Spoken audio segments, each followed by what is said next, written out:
I've seen a lot of bankers, and I've seen a lot of cops. I've seen a lot of lawyers pull out all the stops. I've seen a lot of children with their parents in their hands. I've felt a lot of women who refuse to understand. Well, I don't think I understand why we're making such a fuss.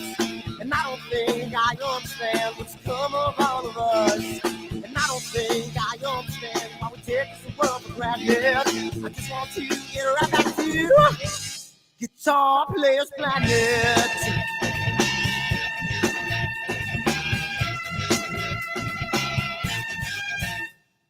You see it in the papers, you read it every day. The riots and the fires going on in South LA. The muggers and the government, they're all wanting the same thing. They take all your money and whatever else bring. And I don't think I understand why we're making such a fuss. And I don't think I understand what's come of all of us. And I don't think I understand why we take this world for granted. I just want to get right back to Guitar Players Planet.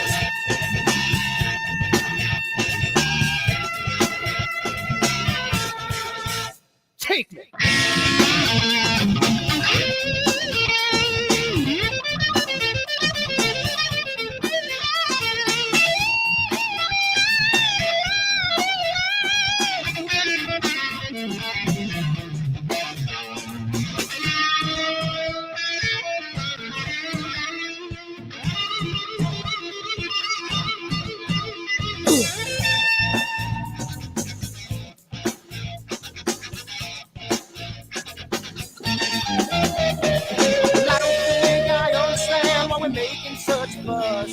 And I don't think I understand what's come of all of us. And I don't think I understand why we take this world for granted. I just want to get right back to Guitar Players Planet. Guitar Players Planet. Guitar Players Planet. Guitar Players Planet. Guitar Players Planet. Guitar Players Planet.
Down by the water, maybe I'm a son, maybe I'm a daughter. When the music man calls, that's when I gotta play.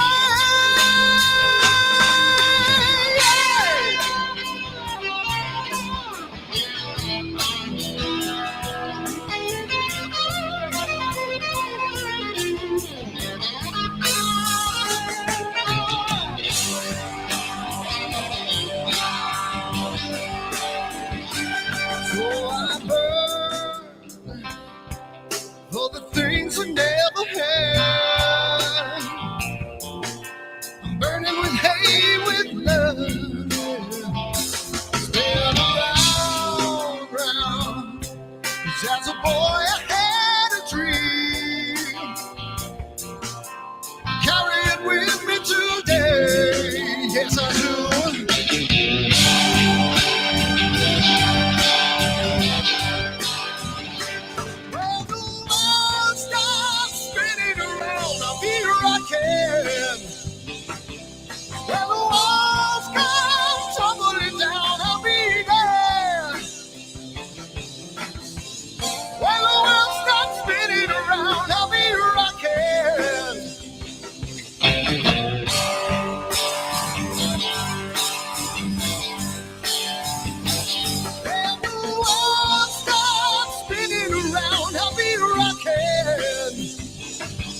Sunny skies, the smell of palm tree air.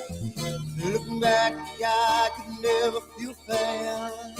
The way the music has touched my soul, the way that the South holds its control. But I've got a new way to choose. I'm gonna start running back to the lands of the new. Oh, na na na na na na.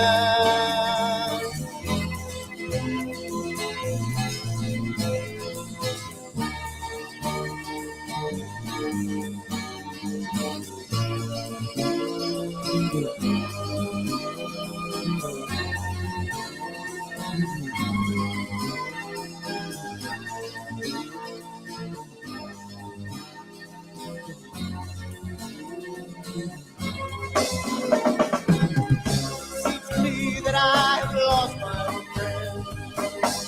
Got the sunset off the highway again. Then I get lost on a long summer day. I must go back before it's too late.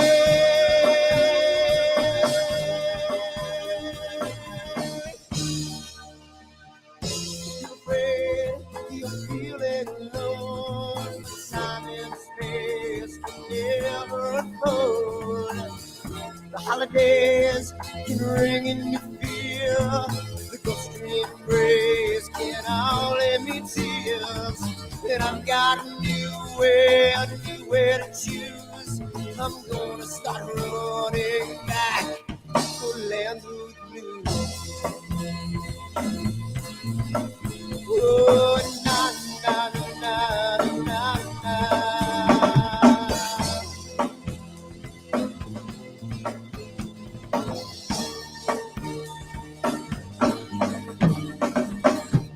Sitting at the lake, I'm feeling confused, but I had my guitar, so I played this for you. But I'm afraid, what might be true, that I might never be back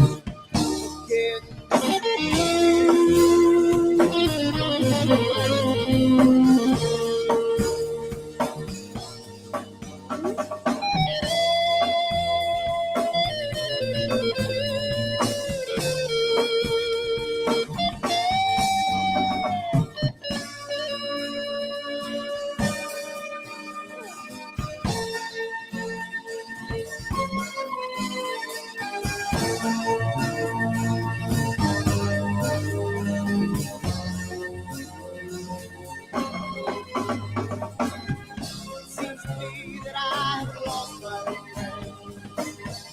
Got the sunset off the highway again.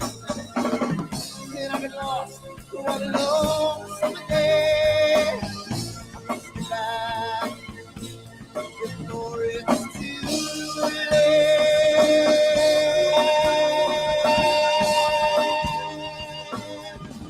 Before it's too late.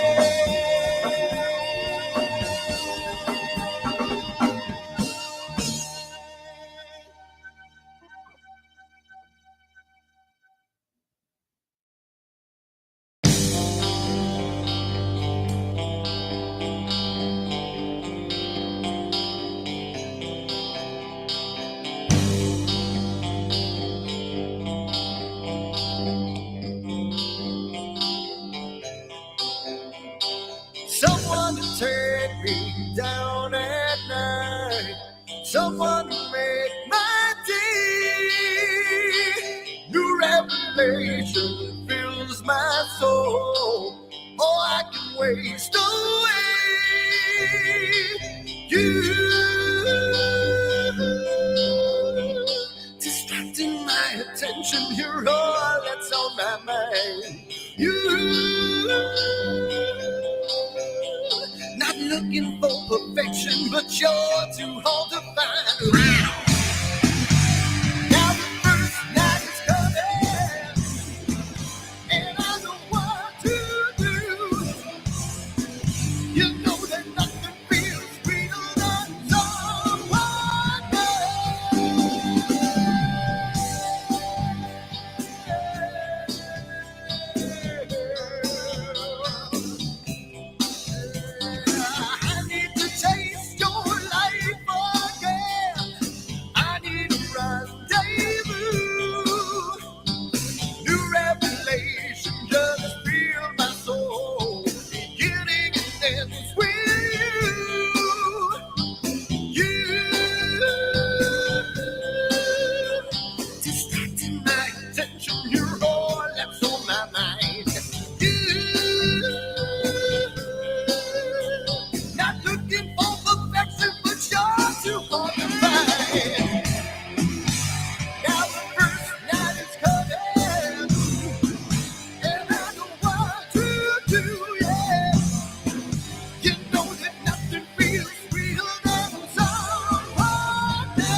Check 1, 2.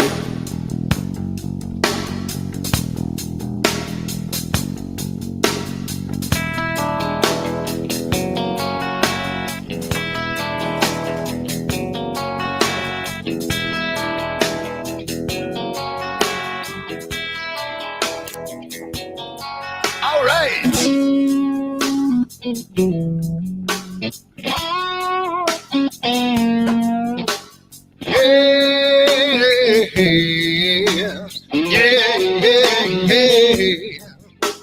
Where did my color go? Got your head in the sand. You can't be in control, using a powerful hand. I wanna be you, I wanna see you. Don't taste the kisses of hate. Don't try to tell me, don't try to sell me, don't try to say it's too late. You're gonna push me to the edge, back me in a corner, making me stand in your shoes. Push me to the edge, hide a little color, it's black and white and blue. Black and white and blue, yeah. All right.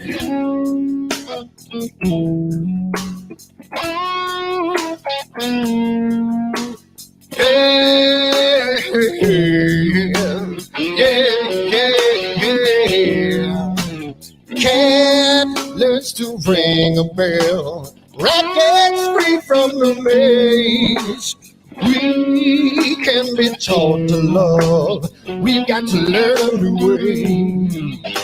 I wanna see you, I wanna be you. Don't taste the kisses of hate. Don't try to tell me, don't try to sell me, don't try to say it's too late. You're gonna push me to the edge, back me in a corner, making me stand in your shoes. Push me to the edge, add a little color, it's black and white and blue. Black and white and blue, yeah.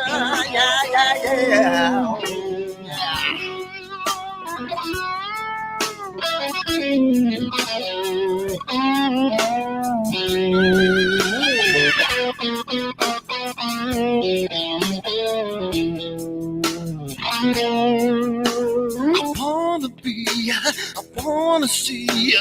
Don't taste the kisses of hate. Don't try to tell me, don't try to sell me, don't try to say it's too late. Push me to the edge, back me in a corner, making me stand in your shoes. Push me to the edge, add a little color, it's black and white and blue. Yeah, black and white and blue. You're going black and white on the edge, back me in a corner, making me stand in your shoes. Push me to the edge, add a little color, it's black and white and blue. Black and white and blue.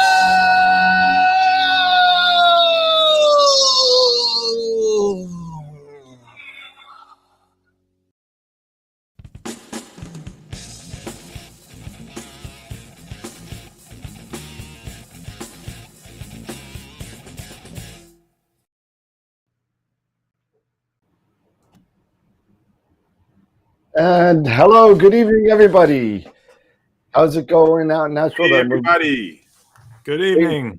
Come on, pizza video is not working. And he's out. Okay, there you go. See, Roland, I told you the glitch happened, and Pete Yeah, just came back on. you saw the And future. there you go.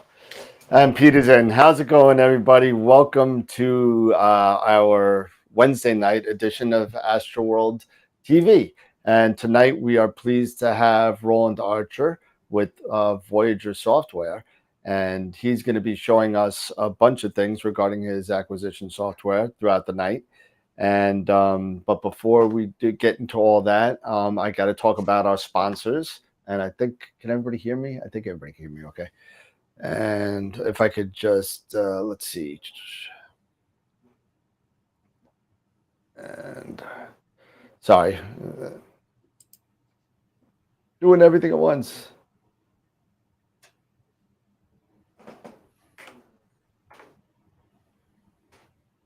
And gosh, all right, sorry. So our sponsors, again, at the main sequence level is Woodland Hills. So thank you to Woodland Hills. At our Red Giant level, we have Prima Luce Lab and Camera Concepts. And at our Super Giant level, we have Masters of PixInsight. So thank you to all of our sponsors that are soon. And for those of you that are interested in the giveaways that we're going to be doing starting on the 16th, get your name into the newsletter and get your email address registered with us so we can throw you on the wheel. We have almost 35 people now that have been registered for the giveaways. So thank you for all the support, and it's just wonderful. And also we have, let's see, we have a lot of guests coming up, and if I could roll the nice little ticker that I have here. And there we go. So tonight, obviously, we got Roland Archer. And then on the 18th, we got Hendrik Bieseman with the Star Aid. And the 25th, Scott Roberts from Explore Scientific is going to be on. The 6th, we got Bob Denny. He's going to be giving us a rundown of Alpaca. And 4/13, we have Charles Bracken, who is going to be on the show. And he's an author of Deep Sky Imaging Primer, and also a bunch of other books that I have as well floating around. So thank you so much for everybody coming on and the support. It's wonderful. So that being said, I had the opportunity last night to be on the Global Star Party for Explore Scientific. And that was a wonderful thing. I know Senthil said something in the chat already. But thank you for everybody that came over that doesn't normally watch it. Thank you for coming and showing the support on that as well. So that being said, that's why I actually did it in less. I'm starting to get this down under 7 minutes, and I'm starting to talk a little bit slower. So that's a good thing. I was told I talk too fast, and again, it's something that I've been dealing with for about 51 years, and I've never gotten a handle on it. So Roland, tell us a little bit about yourself, Voyager software, and all the acquisition stuff that we're going to be talking about tonight. Yeah, sure. Thank you, Dan, and thanks everybody for having me on the show. And my position with Voyager is sort of an honorary evangelist. I'm not the author of the software, but I've been using it for 3 years, and I work a lot with Leonardo Arazzi, who is the developer. He is Voyager. And I've been helping him out. I'll tell you the story of how it got started. I had one scope running with an ACP setup, which was working great.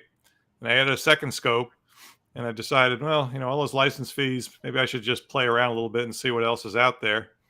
And I tried pretty much everything. I have a website that has a survey of imaging software where I kind of took my notes and wrote everything down. I'm actually thinking it wouldn't be a bad thing to do a wiki on so people could keep it updated, because it's now about 2 years old and, everything changes. But anyway, long story short, I found Voyager. It had this Italian documentation, and I decided to throw it into Google Translate and see what came out. And lo and behold, I was up and running with Voyager, and really got everything working in one evening, plate solving and autofocus and, on and on. So I was impressed, and I decided, well, I'm kind of a software tinkerer, and it might be fun to build a wiki and play with it. So I contacted Leo and said, hey, I'm thinking of documenting your software on a wiki. What do you think? Would does that be okay? And he goes, yeah, go to it. So I started building the wiki, and like all software developers, I said it'll be done in 2 weeks. And about 6 months later, Yeah, famous last words. yeah, we now have a very complete wiki that when you turn it into a PDF, it's like 400 pages. So, Oh my goodness. But, I guess some people still like to have a 400-page manual. I just like the search bar in the wiki personally. So I started using Voyager, and it worked great. And kind of got involved with helping Leo introduce it to people over here. And a lot of new exciting things happening with Voyager. It's added something called RoboTarget, which is currently in beta, which is a concept of an automated scheduler. So you essentially load all your desired targets into a database, and it decides the best time to run them based on the constraints that you might, add for each target. So currently here I have 3 scopes and a roll-off roof, and every North Carolina clear night, which is 6 to 8 a month if we're lucky, and if we're even luckier, 2 or 3 of those will not be around the full moon. Yeah. And we just run those scopes. And so 4 p.m, I turn on the PCs and start up Voyager, and that's it. Go have dinner and watch TV. And the next morning I've got a disk full of images. So then I actually use a combination of Cyril and Guess to calibrate. So I've got that all down to one button push as well, because I was sort of loading all my images, blinking them, calibrating them, and it was starting to take all day, just to get all the images processed, just pre-processed from the night before.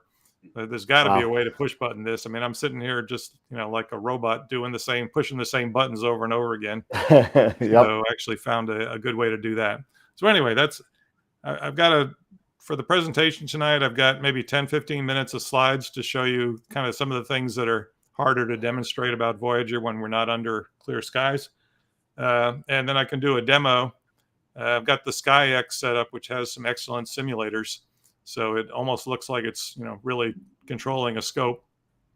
Nice. Even taking pictures and doing downloads from DSS for, for virtual images, if you will. Cool. Yeah. So happy to run through that for you guys whenever you're ready. You say the word. I know you've got some preliminaries here. So. No, yeah, just you hit the share screen and I'll put it up. Okay. You ready to roll? Yep. Let's see. Share your stream. It's giving me a long list here. It should just be share screen button in the bottom middle. Down the bottom, not the share up at the top. Got it. Yeah, no, yeah, not that. Yeah, down the bottom. All right. Now I'm going to have the dilemma of looking at the screen and or looking at the camera.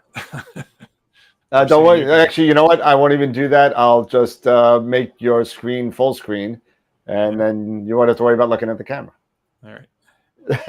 All right, we're getting the famous infinite regression here. There you go. All right, that's better. Okay, let me see if I can do this. Oh, I see what happens. I want to share a different screen here. Can I do that on the fly, or? You could do share again. Okay. And it should come up on my side as the second share. All right, because what I want to do, I want to keep you guys on the screen that I'm not looking at while I'm working, just so if anything pops up, I can see it. Yeah, that's fine. Yeah, I could do share and then share screen too. There you go. No. All right. Well, we'll just do it. Right. Well, it's not allowing you to share screen too? No, I just, yeah, I've got it figured out. I'm swapping it, and when I swap it, it's going into its infinite inversion thing here. Because all we see is the space. I guess it's the scope simulator.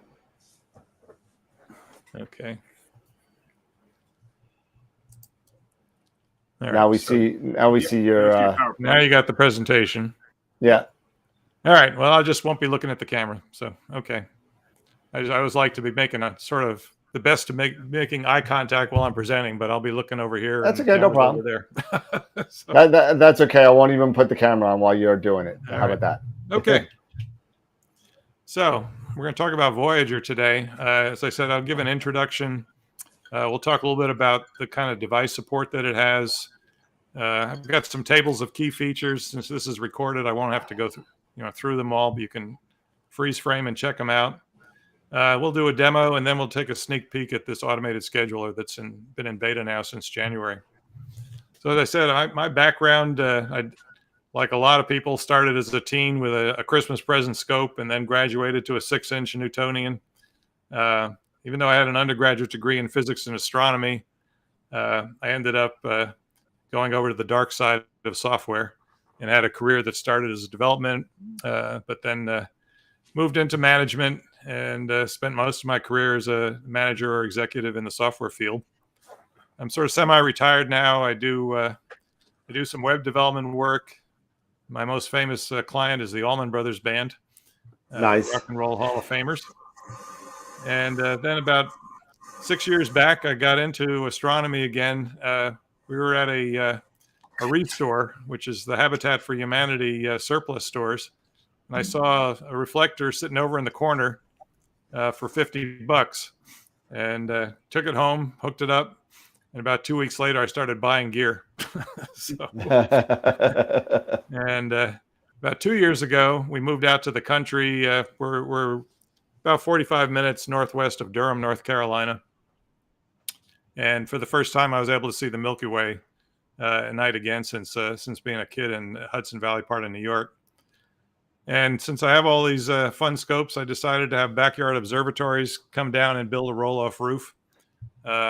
And everything is now automated. There's just a little 80 millimeter reflector, an ONTC 8-inch Newtonian over here. I've got a SCT 9 1/4 edge HD, and then a Dob, which mostly sits covered up. So let's talk about Voyager. So the thing that attracted me about Voyager was reliability, and I just found that it was more common than not when you run unattended to have something glitch. And ACP is certainly very good at reliability. And a lot of the other products that I tried, they'd work for a couple hours and then they'd glitch. Or I put in a cloud watcher so I could start and stop with the clouds, and it would things would stop when the clouds came in, and then they wouldn't start again, or they'd start again and they'd be in the wrong spot. So I was very attracted to Voyager's goal of reliability, and I think you'll see that goal really drives the architecture and the feature set, and also the quality. I mean, there's Leo Arazzi is a APOD winning astrophotographer. He definitely has his feelings about what makes quality image acquisition, and he's implemented a lot of those in the software. So this is Leo with his scope out in the Italian Alps, and he's been working on it now for 9 years on Voyager, and his background is doing professional real-time software for the banking industry. So obviously reliability is absolutely critical. And he wanted, because he was not fortunate enough to live in a dark sky location, he wanted to make sure that if he packed his gear up and drove for 4 hours somewhere and set it up for the night, that he came home with data and not with frustration. So, nowadays Voyager, which really started as a personal project for Leo, is being used all over the world by people who do setup and breakdown every night, to people with domes and roll-off roofs like my own, as well as professional observatories. So one of the things that struck me as unusual about Voyager was the range of options that you had for all your gear and software. They say there's a long list here. I'm not going to read it all, but I was impressed that I could use PhD2 for guiding at the same time as I use the SkyX for the camera, and I could use Pinpoint or ASTAP or for plate solving. And it also had excellent built-in autofocuser. But if you were someone who wants to use Focus Max or the SkyX at Focus, it supported those too. Leo often says Voyager is just a systems integrator. And I think that kind of underplays what it does, but it certainly is a systems integration tool. So some of the key features that, if you pop up a level from devices, you can run a single target sequence. You can run a script that runs multiple targets. And now with the automated scheduler, you'll be able to just load your targets into a database, and it'll know and choose what to run based on the current conditions. It's got very good autofocus built in, both single and multi-star. Say the guiding, it's got the ability to do dithering, guide star selection, or you can let your guiding software do the guide star selection. Precision pointing, which I think most tools have now. I'll show you that with the simulator. Did a great job on meridian flips. That always seemed to be an area where a lot of the products that I tried tended to get hung up. And once you get it properly configured, I can't think of the last time I worried about a meridian flip in the 3 years of running. Another key point was that I wanted, because I did want to run unattended all night while I slept. And so I have a weather detection device, and I wanted to make sure that if it had to suspend and come back 2 or 3 hours later, that when it came back, it didn't just pick up where it left off and start trying to shoot something that might have set. I want to make sure that it would actually be smart enough to say, okay, what should I go for now, based on the fact that it's 3 hours later, and it did that. It's also got a very nice tool, which it's totally optional, but it's also very easy. It's a drag and drop script builder. So think of it as a sequencer. You can pull actions onto an editor, and then it'll just do those actions for you. And I'll show you some simple examples, as well as a script that I use to run all night. It's got great support for flats. I do all sky flats now, but it also does panel flats. If you have an Alnitak flip flat, it'll support that. And you can just tell it the ADU target for your flats, and it'll adjust exposure length on the fly to reach them. Good alert system, email, SMS, Skype. And it has a very nice FITS viewer, which, again, with the focus on reliability, it's running in an external process. I'll show you that. And I say I've used it now for 3 years on 2 and 3 peers, and I've only lost data a couple of times, and those were my problem. And Leo's very, he adds new features on a very regular basis, and he makes the development builds, as he called it. They're tested, but they're sort of the interim builds between major releases available. And I just pull those down and install them everywhere, and I've never had a problem just running his development test builds. This is what the FITS file viewer looks like. You can hook it up to automatically display the last shot. It uses the PixInsight auto stretch algorithm, which I think makes a really nice looking display. I think SGP looks really nice too, but I've seen some very expensive products that just have some pretty awful looking images on the fly. There's a web dashboard. We'll see if we can hook that up. So if you want to, you can run from your phone, from a tablet, or from a web browser. You can monitor everything that way.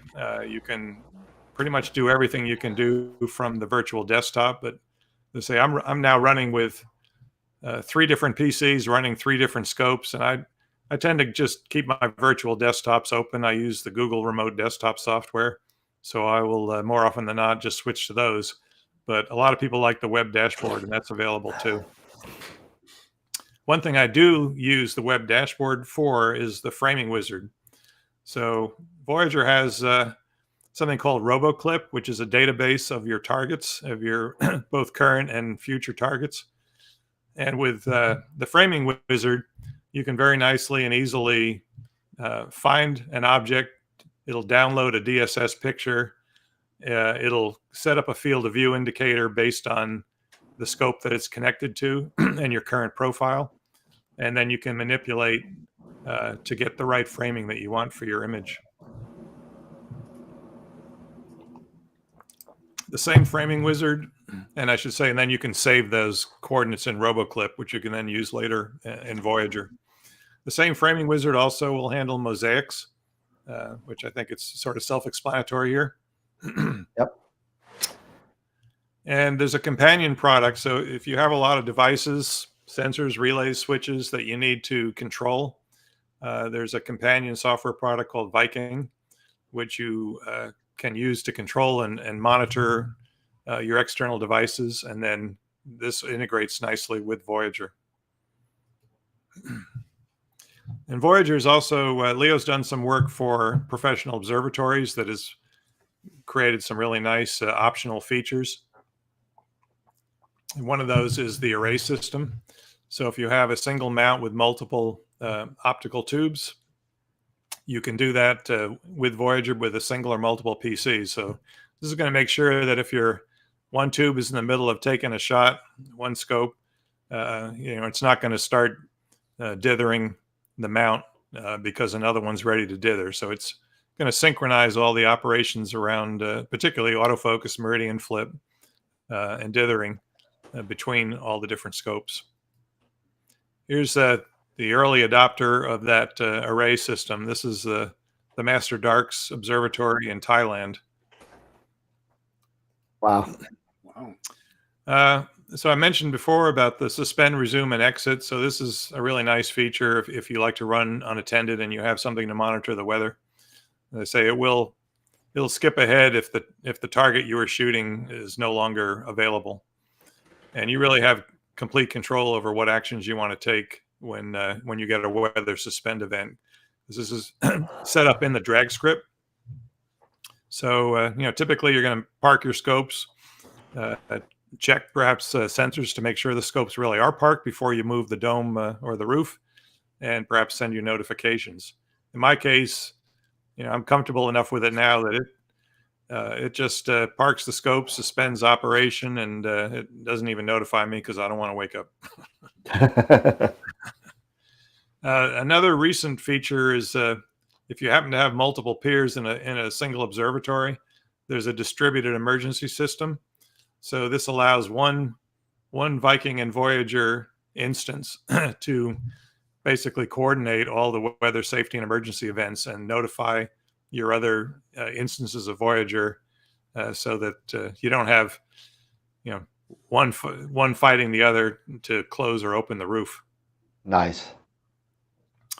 And one of the things that most users of Voyager probably never even realize is there's a lot of AI automata built into the software, and things like autofocus and guiding and estimates of sequence time and many other things are analyzed and improved with time as you use Voyager more. So I'll show you a couple of really short videos on autofocus, since it's cloudy here tonight, so I can't show you the real thing working. There's both a single star and a multi-star version, and the single star is going to optimize for the center of your field. I mean, if your field is perfectly flat, it shouldn't matter, but rarely is that the case. So if you're photographing a galaxy or some small object that tends to be in the center, you use the single star. If you're imaging something like a nebula where you want to have better focus across the frame, then the multi-star is a good choice. There's also a first light wizard, and you run this as part of setting up a new optical configuration, new imaging configuration, and it'll create your initial V-curve. Once that V-curve is created, if you don't change anything about the imaging setup, you don't have to do it again. It'll just focus. So, what does that look like? So adding a V-curve, it's found a star. The little graph at the top is the kind of the brightness of that star as it moves the focuser. And then on the bottom, you see it plotting the points of the HFD of the star versus the focuser position. And then it shoots the linear curves and takes the measurements, and that's it. And typically, because of seeing variations, you probably want to do this 2, 3, 4 times at the very, and again, this is just something you do one time, not every night. So you do this at the beginning, and it'll take the average of all those V curves, and then that's really going to work for you for your real focus. So here's a short video of what the single star autofocus looks like. And if you've got a suitable star in the field, you don't have to move the scope. If there's not one, it has a database of focus stars, or you can specify the focus stars it should use. So very similar concept. It's going to take a picture of the star and measure the HFD as it moves the focuser. And then based on the V-curve statistics, it knows how far to move the focuser to get to your critical focus zone. The whole thing typically takes 30 to 60 seconds.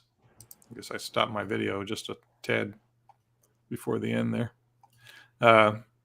So it's so fast that I'll just focus on every filter change. You're very, very rarely do I have an out of focus frame. Everything is really tightly focused. Nice. Local field. So it's got a sort of a topo map of HFDs across the field. So the redder it is, the bigger the HFD. And so you're trying to, it's basically looking at all the stars across the field, plotting them, and trying to get to the best average HFD across the field, the lowest. And that's when things are going to be the most blue. Nice. That's pretty interesting. Yeah. Yeah, that's really interesting. So it's almost done here. There. So then it's done. It's decided this is the overall best position for the focuser, and you're done. And this one again, you rarely would you have to move the scope. You're just going to take this. You're going to do this focusing right where you are. Now, Roland, what might that one, if you go back to that first, like the right where it ended, where it picked the where it picked the most, what might that little like yellow orange area kind of indicate then? Yeah, so there's some object there that's coming out as a little bigger. It's probably not an optical defect. It's most likely something star-like that is a little bit bigger. Okay. And that's the size of it. Got it. And that's it. So for the end of the slides, I'll now bring up Voyager, and we'll take a look at the setup. I can show you with the on the fly what it's like to actually just do some things with pushing buttons. We'll take a look at the web dashboard. We'll look at plate solving, taking a single shot, doing a sequence, running flats. You can see it all here. And then if we have time, we'll do a sneak peek at advanced. Oh, there you got a sneak peek. Listen, if you know anything about the show, you always have time. So this show just goes on and on and on. Sometimes it goes on till either everybody drops out or my voice is gone. Yeah, I hear that. All right. Okay, so here we are in Voyager, and let's take a look at the setup screen. So again, you remember that earlier slide, one of the things that impressed me the most about Voyager was how broad an array of options you have for equipment and software that it supports. So, for cameras, you can use the SkyX, which I'm using today because it's the simulator. I have some ASI cameras, so I use the ASI native driver, which does allow you to set things like gain and offset on the fly, which I find handy because I use different gains for narrowband and broadband. You see the list here. There's some of the more popular high-end cameras supported. Maxim itself, which supports pretty much everything under the sun. And in terms of mounts there, the SkyX and ASCOM are the most popular ones. And then if you're running the optional Voyager array system, you might want to have one of your scopes be the array virtual mount. Got to make sure I don't change my settings here or my demo is not going to work. Unfortunately, I can't demo guiding. I typically use PhD. The planetarium. So I've had some people say, well, why on earth would I want to run a planetarium? And the reason is if you want to do lookups. So you want to look up a target by name. You Mm-hmm. don't have to do it this way, but it's nice to have. So you can see the list of planetariums that are supported there. I'm assuming that the fonts are okay. People can actually read this stuff. Is that true? I'm looking on. Yeah, YouTube. I can read it. Yeah, Okay. Cartesio. Yeah, Northern Sky. Yeah, I can read it. Cool. Yeah, because I set it up for the 1080 HD, but you never Yep. know. Nope. And then plate solving. I think the SkyX has a fantastic plate solver. It usually solves everything, sometimes under a second. But again, you got a wide variety of options here. ASTAP is coming on strong as a really nice free option. Yep. People are very happy with that. Yeah, it's super fast. Yep. And Now, then the autofocus. Go ahead. Now, really quick, with the plate solving, and help me understand this a little bit. As Yep. Are these plate solving softwares? Are these things that you would download and install into Voyager, or are these some of these already pre-installed into the software itself? These are all things you would download separately. So Voyager will integrate with any of these. You set them up, and Voyager will start them running, and it will talk to them. Okay. Great. But Thank yeah, you. none of these are bundled. Okay.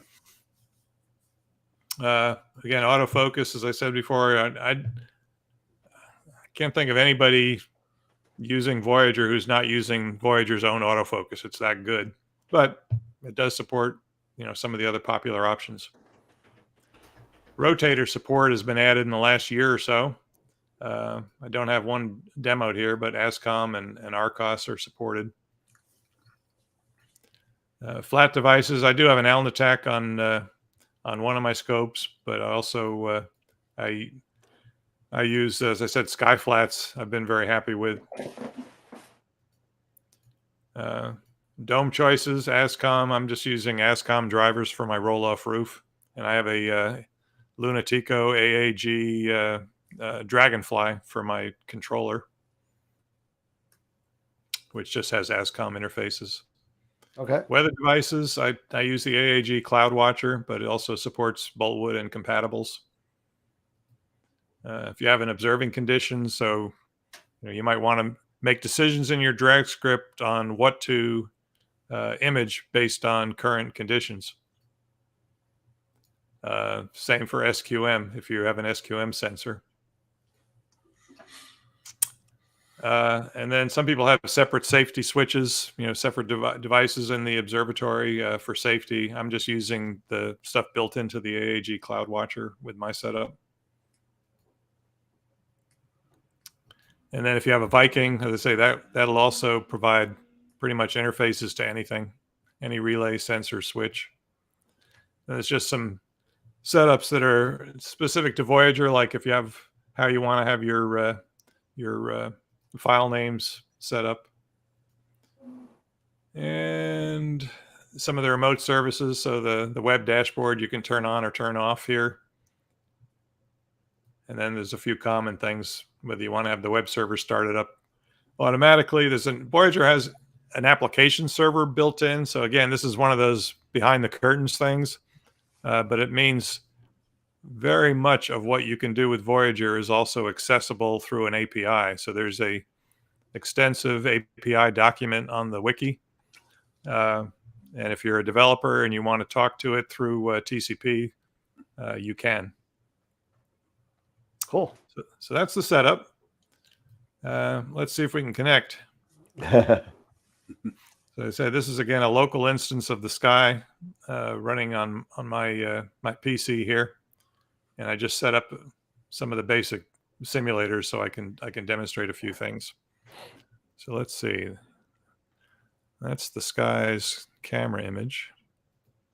There's the Sky. Okay. So if we zoom out on the Sky, there's my virtual telescope. It's currently pointing up here.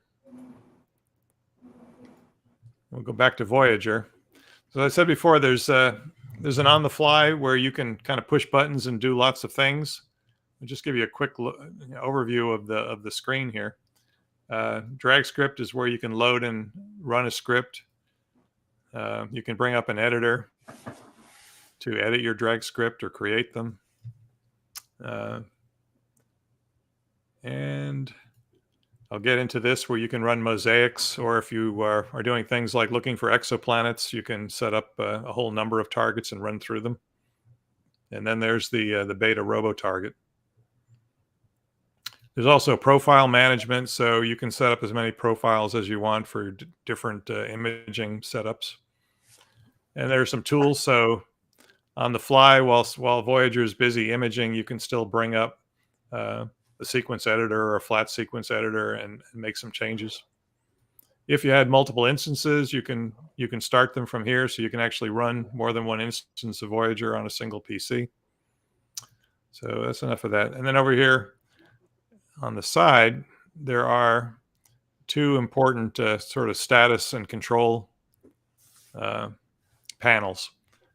So this one gives the current position of the scope, where the mount is pointing, some of the operations going on. If we were doing autofocus, you would see some progress here. My camera, my virtual camera, is at -10 degrees, just where I told it to be. There's a little ephemeris for your current target. And this will keep track of your sequence as it's running. And then there's a command panel where you can manually do things like move the focuser, change the camera's cooling, and so forth, park your scope. And these are configurable. You can have as many things, visible here as you actually care about and use. All right, so that's oh, well, I missed this big green thing down here. So this is your running dialogue of what's going on inside of Voyager. And this is also saved in log files. So this is the on-the-fly panel. So from here, let's just kind of take it from the top. Let's see what's up right now. I'll get into the sky, do a look up. Yeah, it's still visible, but let's see. I was testing it out this afternoon, and there was a sharpless object that was still visible. Let's see, what's this guy? SH2-290. All right, well, that'll force our virtual scope to move. So, and sharpless objects are always fun to put into catalogs because everybody uses the hyphens in different places. All right, so that was 290. So again, this is one of the reasons why it's nice to have a planetarium attached. I put in the name of the target, click fast find, and it loads the coordinates here. If I don't have a planetarium, you can also, if you are connected to the internet, you can do an online search. And so once again, it's like Sesame is saying, "Oh, I don't like that syntax for SH229." Yeah. This gives you a little bit more detail coming from the planetarium, in case you're interested. There's the ephemeris, so I can see the rise time, the transit, and the setting time. And then if I have targets in my RoboClip database, I can pull from this little button here as well, or I can add this new target to the RoboClip. So let's try a go to. So I click go to, and whoop, there we go. You can see the little yellow guy moving. So that's there you go. Whoop. Virtual mount went right to the right spot. Hooray. Let's take a picture of it. It went fast too. Yeah. Tell you, those virtual mounts. Telling you, wonderful. I'm gonna replace mine. So if you just want to take a shot with where you currently are, all these little gear icons are kind of the configuration for the buttons. So I'm using my luminosity filter, and we'll just, it doesn't matter. It's a 1 second exposure because it's just faking it. And down here now I can see it's taken the exposure, it finished, it downloaded, and it saved the fit file. And then, yep, there it is. So that's the DSS that the SkyX, downloaded for me. And if we look, since it's really a JPEG, it's not a raw image, so it's not going to stretch as nicely as a real, raw image would. But this is the Voyager fit viewer that also got populated. All right. Right. So we moved and we took a picture. That's good. if let's say we move the scope, I'm going to go off script here. That's okay. Let's say we want to go to near the zenith, which is handy in my drag scripts at the start of the night. I will often, I will include go to near zenith and then do a blind solve just to kind of get your scope properly synced up. And we can say, let's go ahead and let's try to plate solve where we currently are. So it's going to call the SkyX. It's going to take one of those pictures. And like I said, it's fast. So in under a second, it solved it. And so now we know the scope is really pointed there. If you thought you might be pretty far off, you could use blind solve, which will search the whole sky. Got it. And if we want to have precise pointing, so I could, let's pick another target.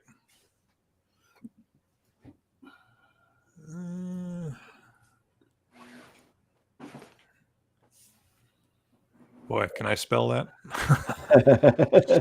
Precipua. Let's see. I said I wanted to go to Precipua. Precipua. And do a fast find. And then we want to do precise pointing to the target coordinates. So it's going to move the scope. So we can see it slewing. There it is. Then it's going to wait for my virtual scope to settle. It's going to take a picture. It's going to plate solve it. It solved it. And it's going to sync it. And there we go. So that's what precise pointing looks like with plate solving and any adjustments made. So since this is all simulated, it was exactly right. So basically what it would do is it would take a picture, and if it's a little bit off, it would take another picture and resolve it. Exactly. Yeah. And then, within your setup, you could say, I want to be within 50 arc seconds, or I want to be within 2 arc seconds. Good luck. Yeah. Well, and might be there a while. Yeah. And then, how many retries you wanted to allow it to make until you just say that's good enough. Cool.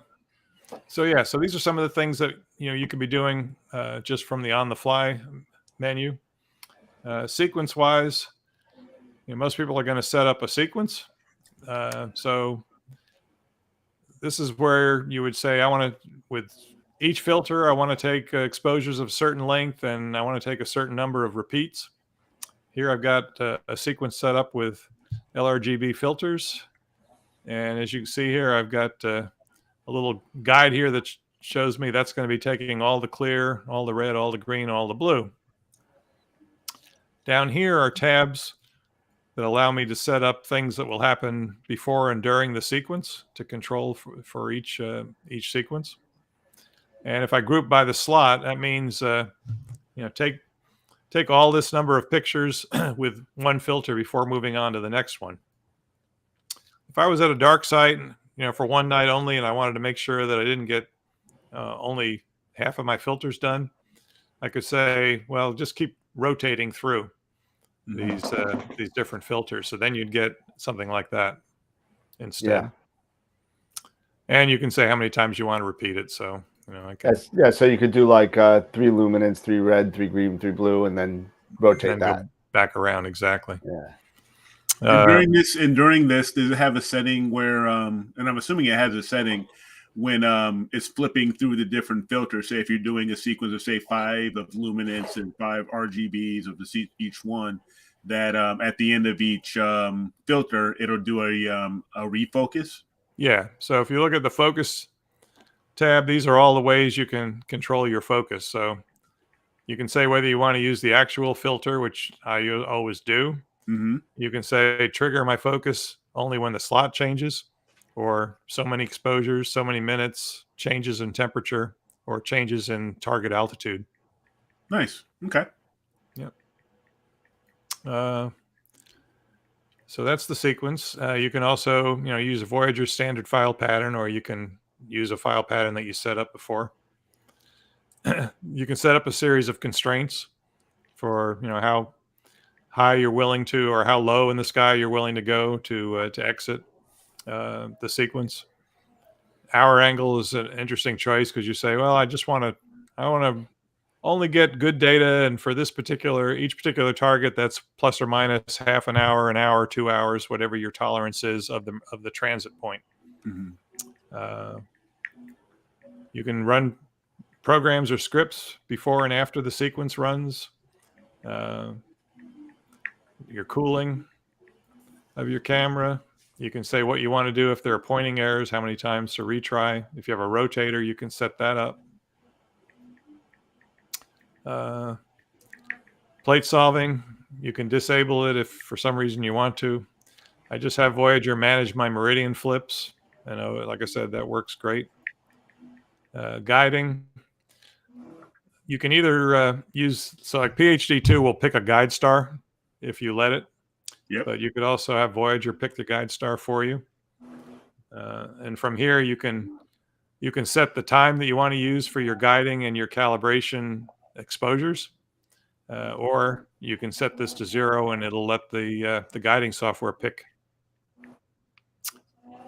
And you have dithering options. So for example, if you're running unguided, you still might want to do dithering here. And we went through a little bit about the focus. Low precision pointing. So you might say, hey, if you're pointing to the focus star, don't waste time doing an exact focus. Just get it in the field. And then you have some things you can decide to do on an error condition or at the very end. So that's a sequence that we set up. Let's see. Now I should probably set this up to my, what was this, 290 that I was doing before, I think. So let me ask this. Yeah. How, overall, what would your opinion be on someone who is getting started with astrophotography and is looking for software such as Voyager? Would you recommend this for those types of beginners, or is this more for maybe an intermediate level? You know, it sounds like a leading question. Okay. Okay. Eric, sneaky. Yeah. Yeah, I mean, I guess any software that can do everything it can do is going to be a little intimidating if you try to swallow it whole. I think, I have on the wiki, there is a quick start section that I wrote a long time ago. Okay. That kind of takes you through, just get this working. Now get that working. Get your camera connected, take a picture, get your mount connected, get it to slew. You don't have to worry about plate solving on night 1. If you're someone that's been imaging for years and you know all that stuff, then I think most of this is going to be somewhat intuitive. Mm-hmm. On the other end of the spectrum, once you get all this stuff set up, I mean, literally, since I wrote my own scheduler a year and a half ago, before Leo finished his. So I was literally just loading targets into the database and pushing go on my script and never touching anything. So once you get it all working, you really just don't deal with any of this. I actually had to refresh my memory because I hadn't looked at this stuff in so long. So I could save this as... So yeah, I mean, there are simpler products that you can use to get started. There are certainly free products that you could use to get started. But I think there is a learning path for this or any similar capacity software that kind of takes you step by step. Sure. So like I say, a person who may be a little bit familiar with, say, SGP or anyone like that, or even maybe Nina, they wouldn't have too much trouble, following along with this. Yeah, I mean, I started doing EAA with an ATIC Infinity. That got old really quick. Then I swapped to SGP, worked with that for a while. Got into ACP. I literally have tried everything: CCD Autopilot, CCD Commander. I'm not going to list them all. Sure. Yeah, I mean, I found Voyager pretty intuitive. I mean, at the end of the day, they all do a lot of the same things, right? Sure. Yeah. So So now we've, excuse me, got this loaded as a sequence. If I want to run it,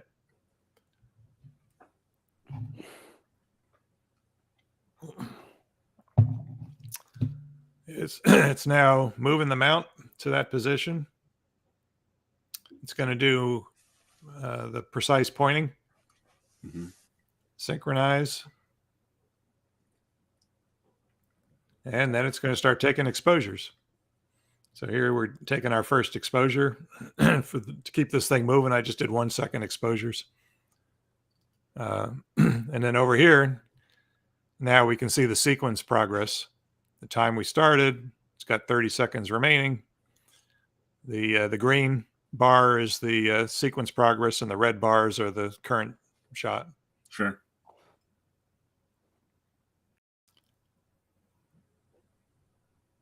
And over in my viewer, I'm getting these JPEGs being stretched. But you know, as it downloaded the pictures, they'd be showing up in the viewer. I think it's almost done. Well, let's stop here. Here we go. So that's what a sequence looks like. You also have an option here where you can run. You can say you want to do a normal start or just precise point and start the shots, and then you can do manual overrides for things that you may or may not want to do.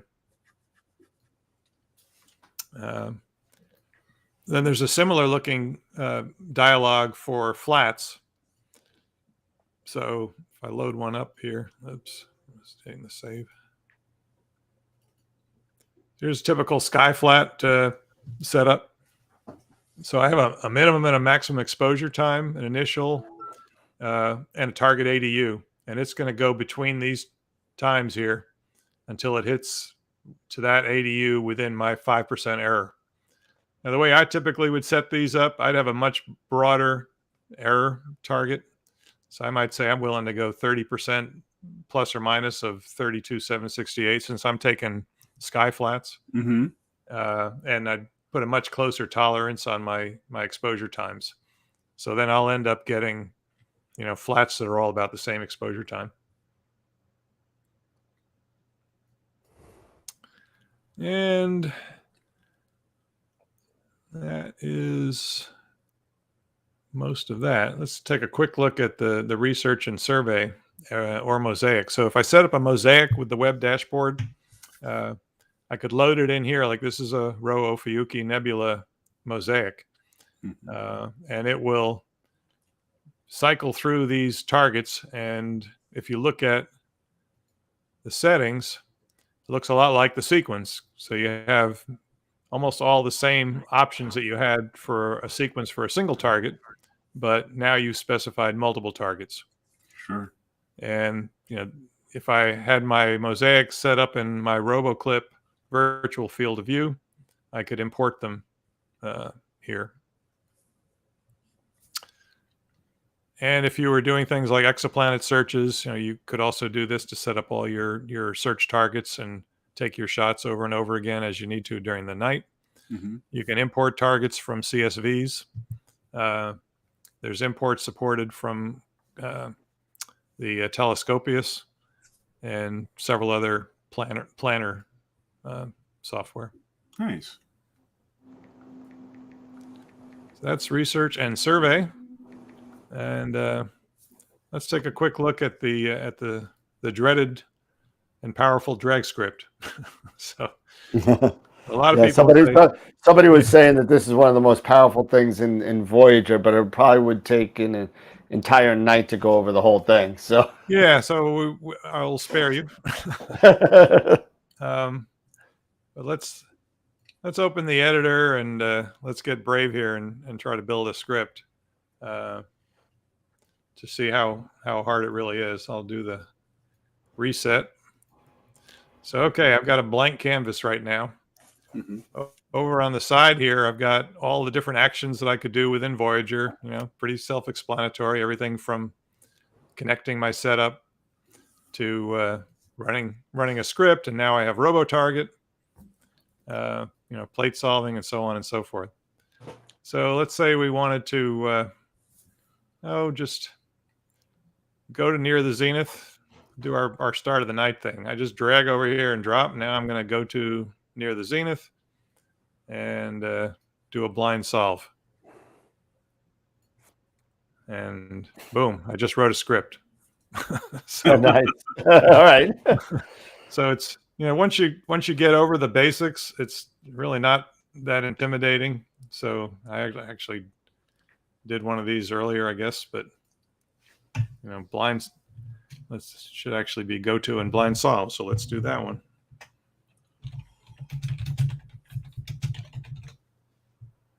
Now we save it, go back over here, we load it,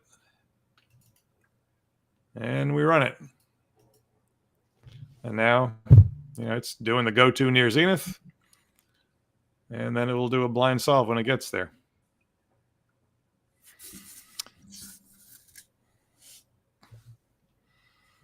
And it worked. Nice. This is quite impressive. So on the other end of the spectrum, let's see, we'll go back to the editor. Look at something slightly bigger here, like a loop exposure. So here's a little script that takes an exposure, waits a second, and then repeats, and it does this 200 times. You can do similar things like this for, if you want to build scripts that'll do your dark library for you. That might be a good use of something that simple. There's an example of an all-night script here. So now we jump ahead to something much more complete. But this is an example of automating from startup to shutdown. Where you would literally fire up Voyager, load this script, press run, and if you got it all working right, you're done. And so he's got waits until astronomical night, connect your setup. If everything's okay, go ahead to this block and do the initial stuff. If it's not okay, it's going to wait and then repeat. So it's going to try 3 times to do your connection for your setup, which if you get PhD 2, a lot of times it'll say, hey, there's a new release out there. And it won't connect in the allowed time.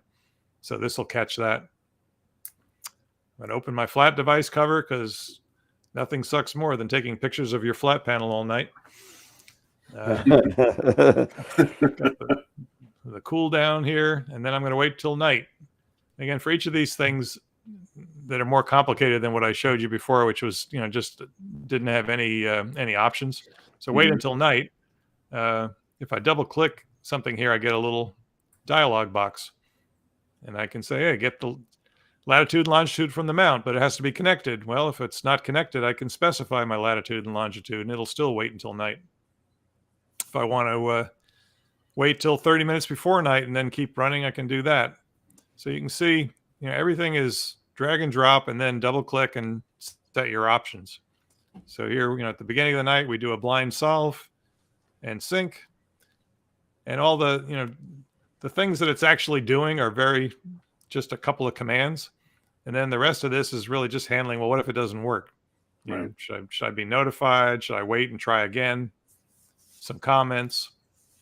You can repeat a block over and over. So this will say, hey, keep repeating until 6 a.m.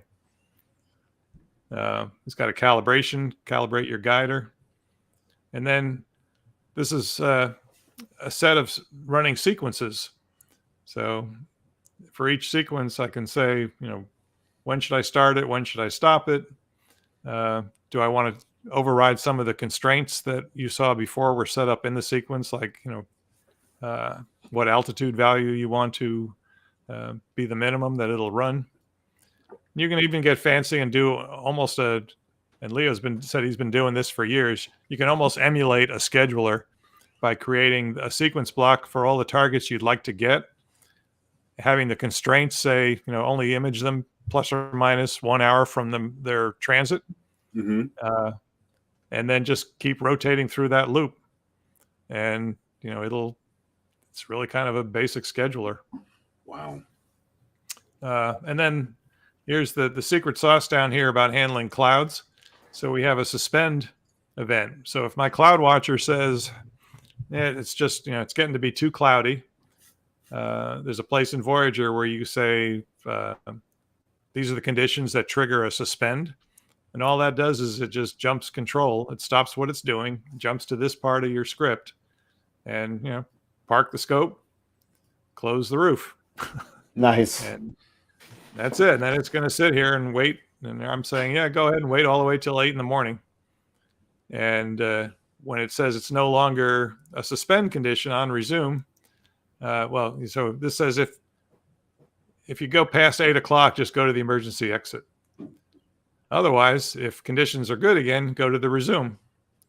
And the resume would unpark the scope and start tracking and just return control to wherever you were in your script when it was running. So again, since I had, if you have these set up to only run at a certain time, like this one's run from 2 to 2:30. If it's past 2:30, it's going to jump ahead and try the next one. So cool. That's startup to shutdown. And again, you can pretty much decide anything you want to do. I tend to say this is an automated sequencer, a drag and drop automated sequencer, as opposed to something scary like you got to now start learning how to program in C. Right. Yeah, I will not be doing that. Yeah. I'll leave that to Eric. Yeah, free me from knowledge. Not even me. So that's Voyager in a nutshell. There's obviously a lot of depth there, and as the question said, is this for a beginner? I wouldn't throw this at somebody with no experience and say have at it. But there are, as I say, there are resources that could say here's where to start. Sure. Yeah, but if a lot of people like we do have a mix of people on the show that have some experience to no experience. And for those of them that I've been watching the chat, a lot of them are mentioning the similarity between the advanced sequencer in Nina to the script, to the drag script in Voyager. They're a little bit similar. They do kind of like you said before, Roland. The bottom line is a lot of these things do the same things. It's all a matter on how each handles it and how fast it goes. Yeah. So, and see, like someone like me who's like an ASI Air user, even though I have a little bit of experience with SGP and with APT, I think I could still, since I've been around for doing this for a few years, I'm sure I can still figure all this out, Yeah. So it'll just like you say, that I was just actually looking that there's a really nice looking wiki here. And forums. So I think for a new person, not a newbie, but say a person that's kind of new to Voyager, but have used other pieces of software similar, I think they can be able to get through this, and get familiar with it pretty quickly. Yeah. So here's the quick start in the wiki. So we got videos, the tutorial. How to set up a minimal profile, choose a target, define a sequence, and run it. And so you can even do it with simulators that come with ASCOM. So somebody could download the trial of Voyager, go through these steps, and it kind of leads you by the hand, tells you what to do, and see what it's like to just set up a profile, define a target, define a sequence, and take some pictures. Yeah. And that's really nice to have. Go from here. Yeah, like I said, when I was playing with it with my scope in the house, I was able to get this thing up and running in no time. Yeah. And it was really, if you have any sort of background to either Nina or SGP, you're not going to have any problems with Voyager. Yeah. So I can take questions. We could take a look at RoboTarget. Your call. Let me go through. People were asking about Voyager and PhD2. Does it have its own guiding routine? And I think you touched on that already. Yeah, it does not have any built-in guiding. It will use PhD2 or a bunch of other options. Guiding. Let's see. A lot of people talking about drag script and how Yeah, powerful drag it is. script and stuff. Yeah. Yeah, it looks like there is a couple of mentions about the RoboFire. Yep. And it looks like Bill Long had a couple of comments on it. Mark Ellis too. Will that robo focus determine the step size of your focuser, or do you have to input them beforehand? So let me see. Where did focus go here? There, autofocus. It actually, the First Light Wizard does a pretty good job of trying to find the good step size, but you can set it. You can set everything here if it's not successful. I'd say 70 to 80% of the time, the defaults will work with almost any focuser. If not, you can look at what's happening and figure out what you need to change. If you run the First Light Wizard, it will tell you, here's what you should do before running it. So, get close to good focus, set the in and out limits,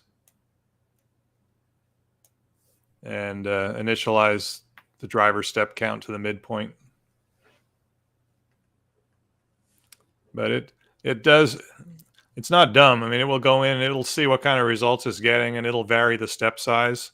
But sometimes with some focusers, it's just so far out of what it's trying that you really have to give it a manual starting point.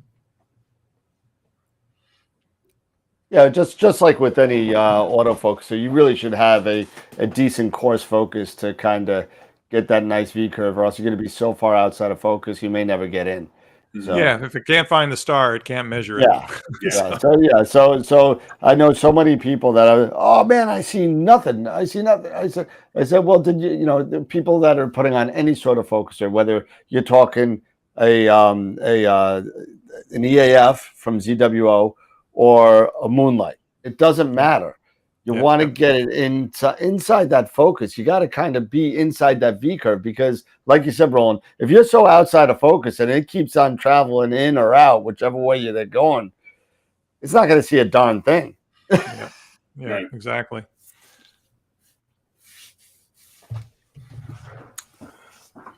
George Lutz said Voyager works great with Optech and night crawlers. Yep. Mark Ellis asked, how about setting up the focuser in the autofocus? What's the question? I don't know. How does I guess if there's any stuff in the background that you have to set up before you start that first light, or you just let the first light go and run, I guess. Yeah. So obviously you have to have the correct focuser chosen. And then, as I say, this First Light Wizard, I think, is the answer to your question. It tells you the prerequisites before you click OK. Sure. So it's, we can go through them. You want to make sure that you have a repeatable focuser. If you've got a focuser that doesn't know where its step is, and it doesn't have a stepper motor, so you tell it to move to position 100 one time, it's one place, and next time it's a different place. That's not going to work. Right. Yeah. So you basically want the focuser in the middle of its travel. You want to have it have a suitable focus star in view. You want to tell Voyager what the minimum and maximum limits are on your focuser, so it doesn't try to drive past them. You might need backlash compensation, and then do a manual focus so you're close enough that basically when Voyager starts moving your focuser, the star doesn't disappear. That's really it. And that's the one place where your step size could be a problem. If your focuser has move a very small amount and the HFD of the star triples, then it might just move and say, wait a minute, there's no star anymore. Right. Yep. So, But by and large, compared to everything else I've used, this was the least painful to get going. And again, once you get the V curves set, it's set and forget. Nice. That's great. Oh, this is really, really nice. Yeah, no, I like it. It's definitely it's pretty user friendly. I love the drag script stuff. I think that's great where you can be so specific with it. Sure. Yep. So yeah, and one thing to mention, and it's on the website. I guess I'll go back to my PowerPoint for a second here. Just make sure we get this recorded here. There are quite a few good resources. There's a 45-day free trial of Voyager available if you want to try before you buy. And this is the actual product website, the wiki I just showed you, the user forum.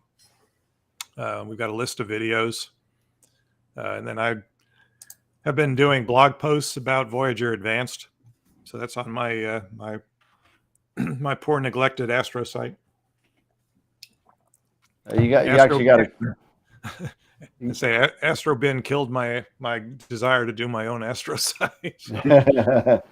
Ernie Jacobs had a question. Said, "Did I hear correctly? It will synchronize 2 scopes on the same mount, but using 2 computers."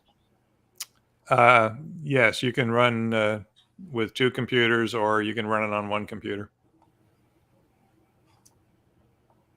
But that's the advantage of the application server architecture under the hood, is that these different instances of Voyager are communicating through the application server.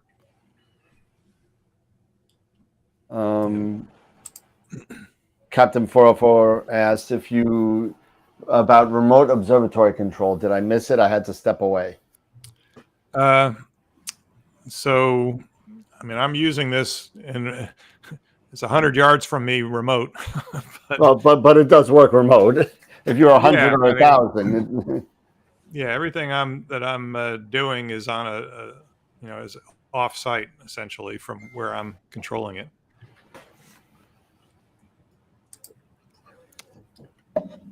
But yeah, like Leo's working with a group of people that have a setup in Chile.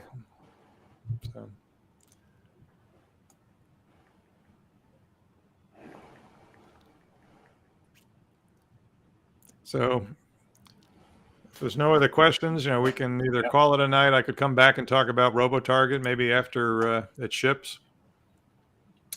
Yeah, we could definitely hook up another night as well. Definitely, absolutely. Sure. Yeah, I don't see. I don't see any questions right now. But a lot of people seem that they're very impressed with the software.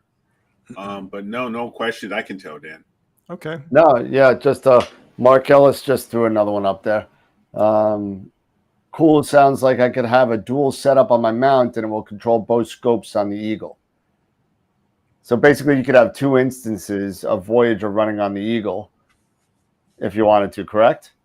Well, I'm trying to remember. I don't think, does the Eagle run Windows?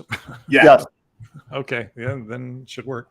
Yep. So you can run 2 instances of Voyager and on the same mount. Basically what you're going to be doing is, correct me if I'm wrong, is you'll just have 1 instance of the mount and the guider and the camera and the scope and a focuser, and on the other instances you would just be running the scope. Yeah, the scope and the camera on the other. Yeah, the scope, the camera, the focuser, and if you had a rotator. So you're not going to be running the mount on 2 different instances. You're just gonna have the 1 instance if you go on side by side or piggyback, and then you'll have the other one running just the other scope, camera, focuser. Yeah, there's essentially master slave. Yeah, setup exactly. For that. Yeah. Pete, I think you muted.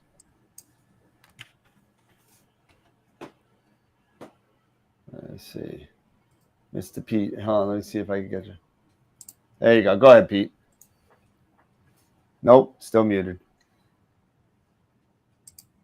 I was wondering why you were so quiet. Yeah, I can't hear him. Yeah, you're going in and out of mute. Check your microphone, make sure it's plugged in.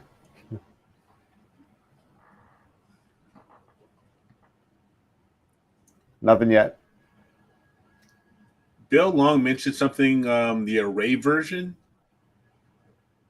Yeah, that's essentially what we've been talking about. Yeah. The multiple Voyager or multiple OTAs controlled Gotcha. and synchronized. Yeah. And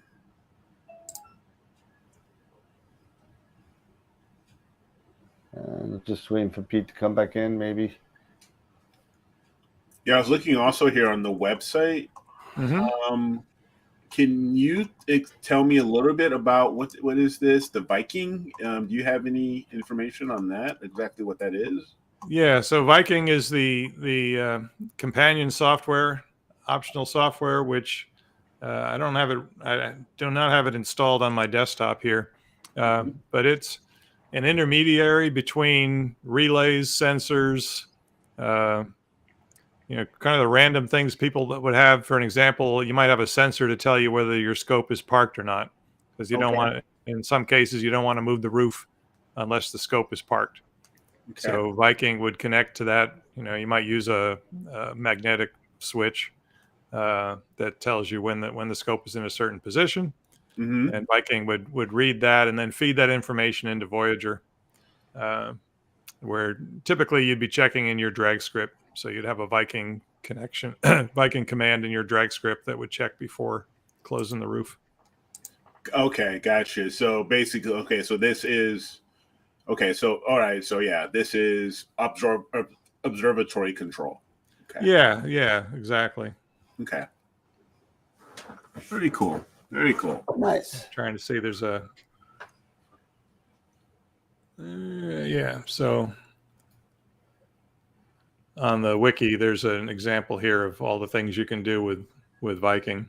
Okay. So it'll talks to all kinds of relays, power switches, even the Dragonfly controller from Lunatico, LAN controllers. So you might also have use Viking to power up things or power them down. And I've just got everything on one web power switch, which, knock on wood, typically things seem to all connect, but every once in a while I hear people that say, well, if I don't power on first the camera, then this thing, then the other thing, USB goes crazy and doesn't connect. So this would give you the ability, if you had your power that way, to power things on and off individually. Gotcha. Nice. George Lush is asking, when will you do videos on Voyager Advance? I'm going to wait till the release, because Leo's still adding some things. So it's like most software. When it's done, it's done. I've been running it since January. It's stable as a rock. Leo's adding some statistics and reporting capabilities. And of course, with any beta test, you get lots of great ideas from your beta testers. Like, oh, what if it could do this? Or, gee, I'm glad that you have 20 different constraints, but have you thought of these 10 more possible constraints we could add? So, we're walking that tightrope to getting it done and out there. So I figure I'll let the dust settle on 1.0, and then we'll do videos. Sure. Roland. Yeah, there we go. Pizza. Yeah, there you go. Roland, can you show us the dashboard for the members? The web dashboard? Yes. Okay. Let's see.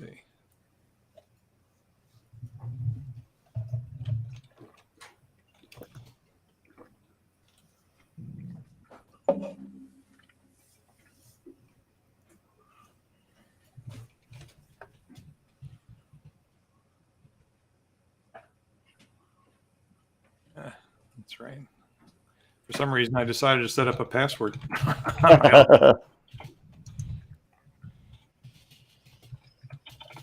I never use it on the real machines. I think I was just testing. All right. So here's the web dashboard. Can you see that? Yeah, it looks like it.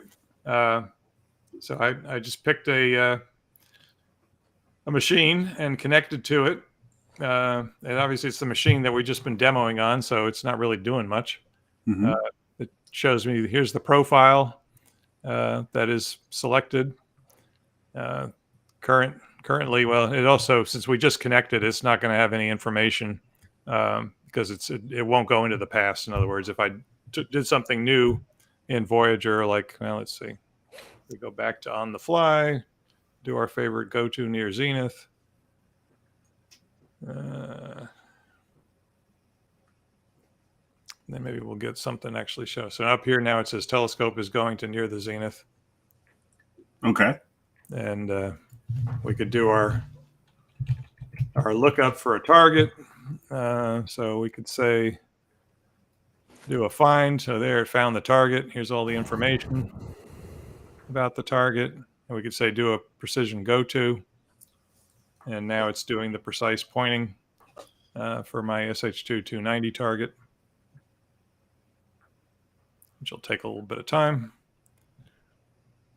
If I scroll down, there's actually a, and you can move these windows around, but you can see here the event log as it's doing the precise pointing when the action end okay. So it finished.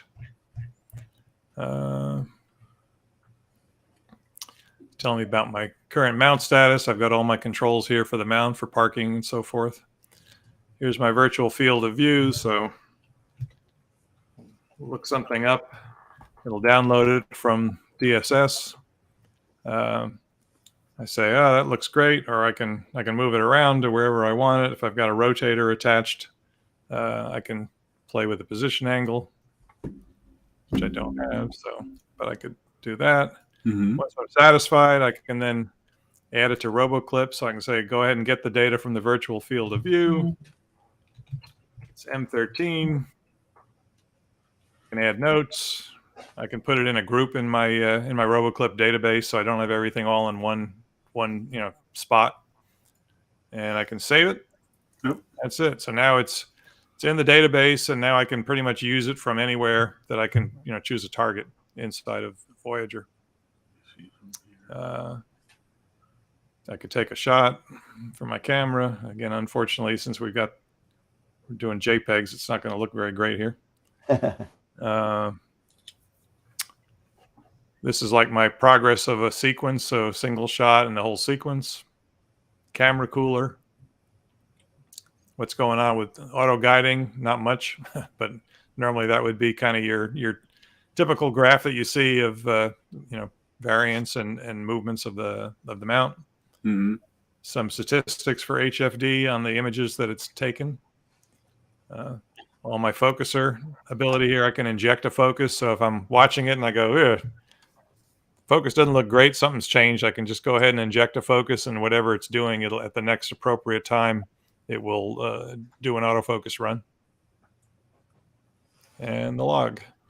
And I can also do things like get all my drag scripts list. So here's the one we just built before.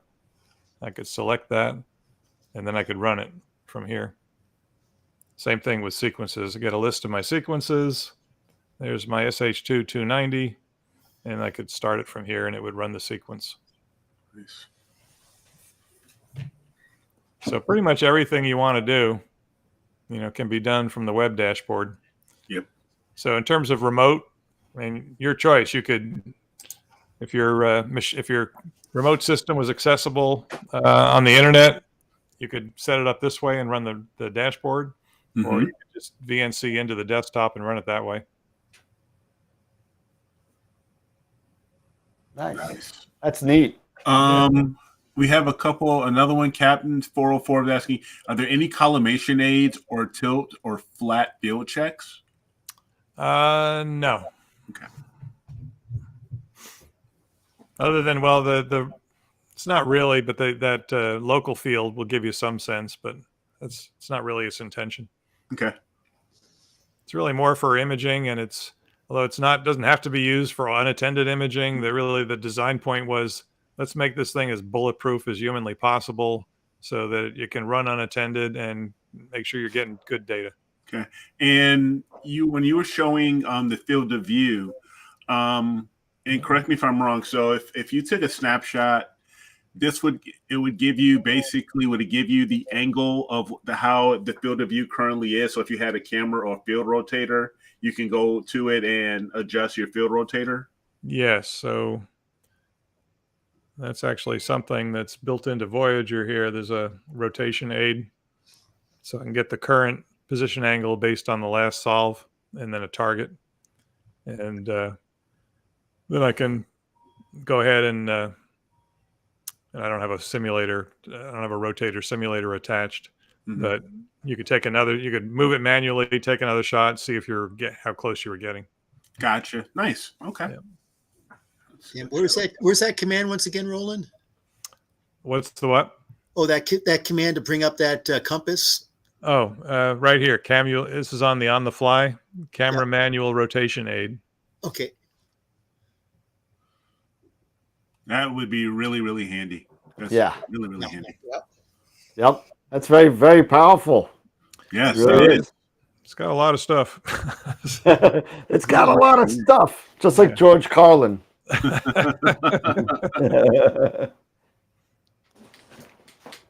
Wow. No, all right. Really, really cool. I really like it. It's even got a good night command.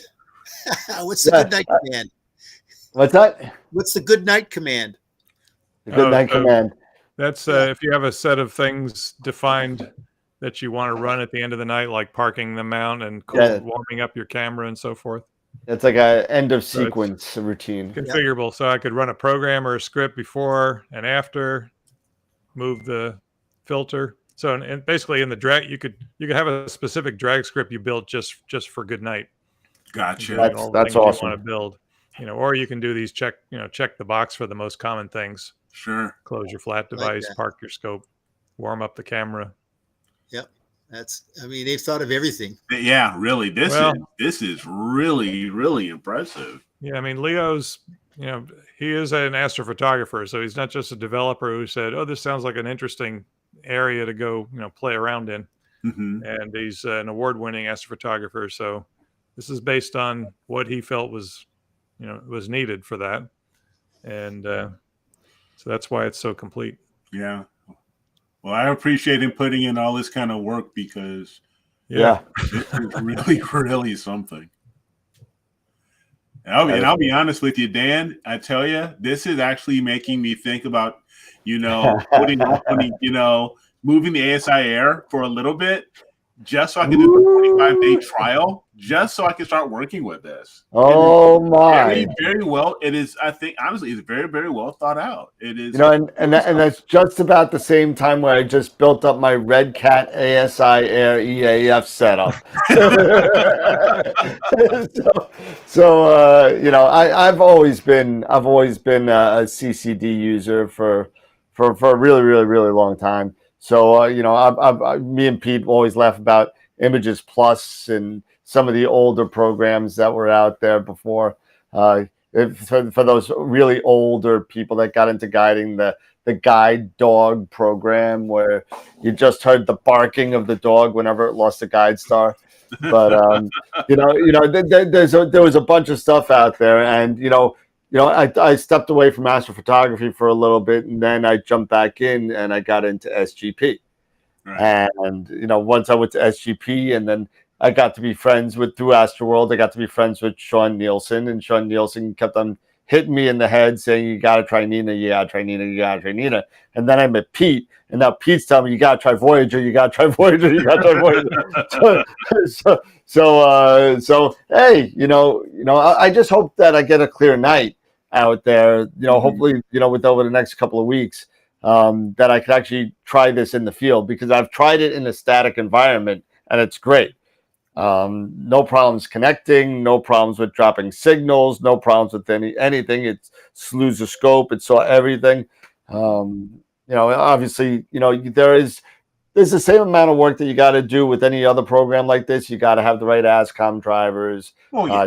You got to have all the right stuff, the plate solving routines, all that. So it's the same stuff like that. But other than that, very, very powerful, very intuitive program.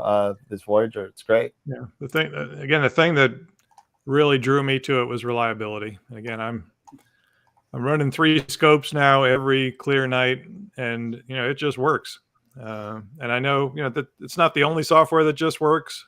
So my advice is, if you've got something that does what you want and it works, then use it. Yeah. Do you know Night Skies Network? I've seen them. Yeah. I've not participated, but I've seen them. Yeah. Oh yeah. So he's in New Jersey, and he just reached out to me a couple of days ago. Tomorrow night, he's going to be giving me a rundown on the entire network that he has going on. And so I'm really interested in what he has going on, and all that's run with Voyager too, from what he tells me. Cool. So, I'm looking here on the website just out of curiosity. Is there anything in here that can tell you your computer or system requirements? I'm pretty sure it may like it may be kind of low powered, but I'm just kind of curious. Yeah, I feel like it's on the wiki. It's not very heavy. I've run it on an Intel compute stick with an i3. Okay. and then you're fine. I don't recommend that, but I have run it on that. Yeah, I mean, this. So here, operating system, 64-bit window. Okay. Windows 10 all the way back to, I don't even know if this is true anymore. Windows 7. XP, Windows 7, Yeah, that might be true. Wow. I don't know. That's going back a ways. Sure. a bit. I'm sure I can find a CD I have with it on there somewhere. Sure.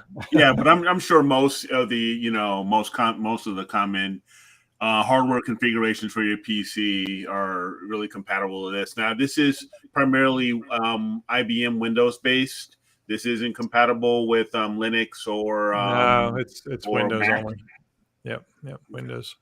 Okay. I got a question from Jim's Astro. He said, "How will this software evolve, and what are the next couple of things that you could add?" So one of the nice things, if you go on the Voyager forum, let's see, show you the here's the releases, and I was saying before, you can see February 4th, 29 days, January 31st, January 20. There's very regular development releases. Mm-hmm. Sometimes there's new things. Sometimes there are bug fixes, and the development releases generally are out once a month, and he calls them the daily builds. And then there are major releases. So here's a major release. You can see all the things, both in Italian and English, that were added. There's a lot of features that are constantly being added, and I'd say at least half of them are based on user requests for things that people would like to add. Tends to be new hardware that somebody has that may not have currently been tested with it. Leo really does like to have his hands on the hardware to test it, not just program to a spec and throw it out there. And the major thing that's in the cooker right now is the Voyager Advanced. Okay. And that's going to be pretty big.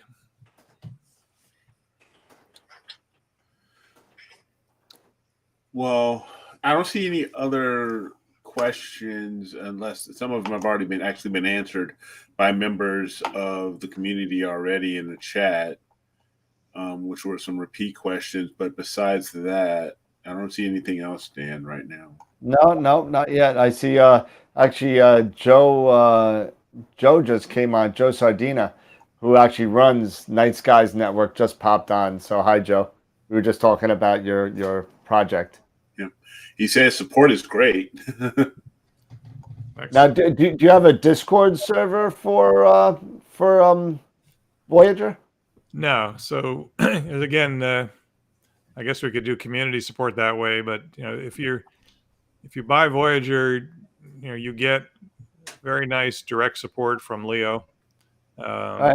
He doesn't like supporting via the forum, just because things tend to get all hard to track, and people are chiming in, and it gets kind of hard to follow. So his requirement for support is, you send an email to him on the support email address, and he's usually back to you certainly within 24 hours.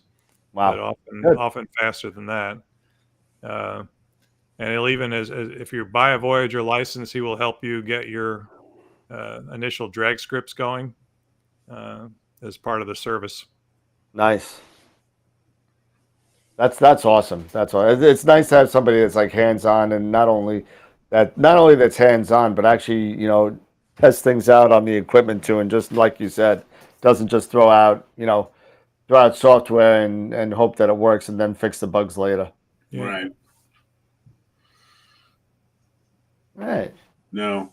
To Roland's point, stability, is key. So I think this is a really solid looking program. Yeah, I agree. I like it. I can't wait to try it out under the stars. I really can't. Yeah, for sure. Well, I'll be happy to come back once the advanced is out, and we can just give you a run through of that. It won't take as much time, but that's okay. Yeah, that would be great. No, yeah, we'd definitely love to have you back. No doubt. Yeah, George Lutch keeps on saying, "Show him the advanced."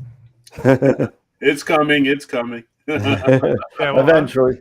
Yeah, it'll come. Leo did agree to let me document advanced on my website. So I've got 5 blog posts on Voyager Advanced that are at tourstar.net.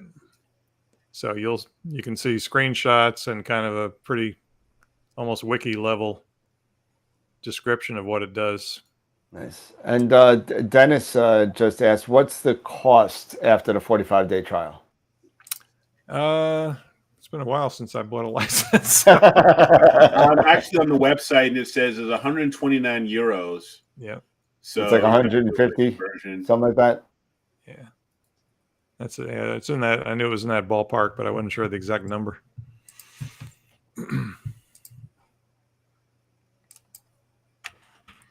So about $142, $143 US. Yeah, I said 150. All right.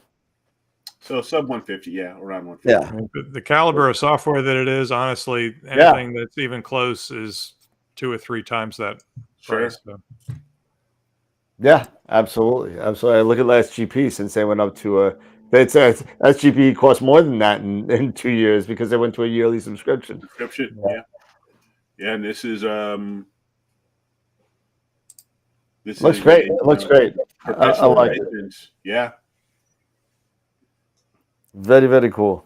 Yeah. Well, cool. Now, it does mention here that so you have a base license that never expires, and then it has a renewal license. There's for support and maintenance, there's a lower annual cost if you want to get up, the updates that are constantly coming out, as well as which is really the continued support. Gotcha. And that's about $30. Yeah, I mean that's nothing. Pittance. Yeah, exactly. Yeah, actually, it also has it looks like it has a custom license for the array and observatories, but I'll have to ask for a quote for those. Yeah, there's some standard array prices, but then he's also done custom work for a number of professional observatories. So it's essentially saying, if there's something you need that is beyond what you see here, and you're, you do this for a living, contact me. Yep. So nice, awesome. Well, thank you. Yeah, thanks so much, Roland. Thank you for having me. It was great. No, yeah, like I said, we like to keep it light and have fun. So, and you definitely did that for us. So thank you for giving us the rundown of Voyager. Appreciate it. My pleasure. Hey, let's see. Jim's Astro says thank you. Dennis says thank you. Mark, you got a bunch of thank yous coming up. Yeah, there's a bunch of thank yous. Yeah. So yeah, definitely, we'd love to have you back on when Advance is ready to roll. Yeah, let's do that. Okay. Yeah. So when Advance comes out, we'll keep in contact. Yeah. And again, thank you so much. Appreciate it. Thanks for having me.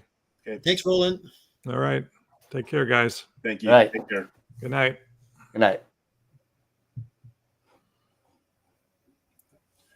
All right. That was pretty awesome. Yeah.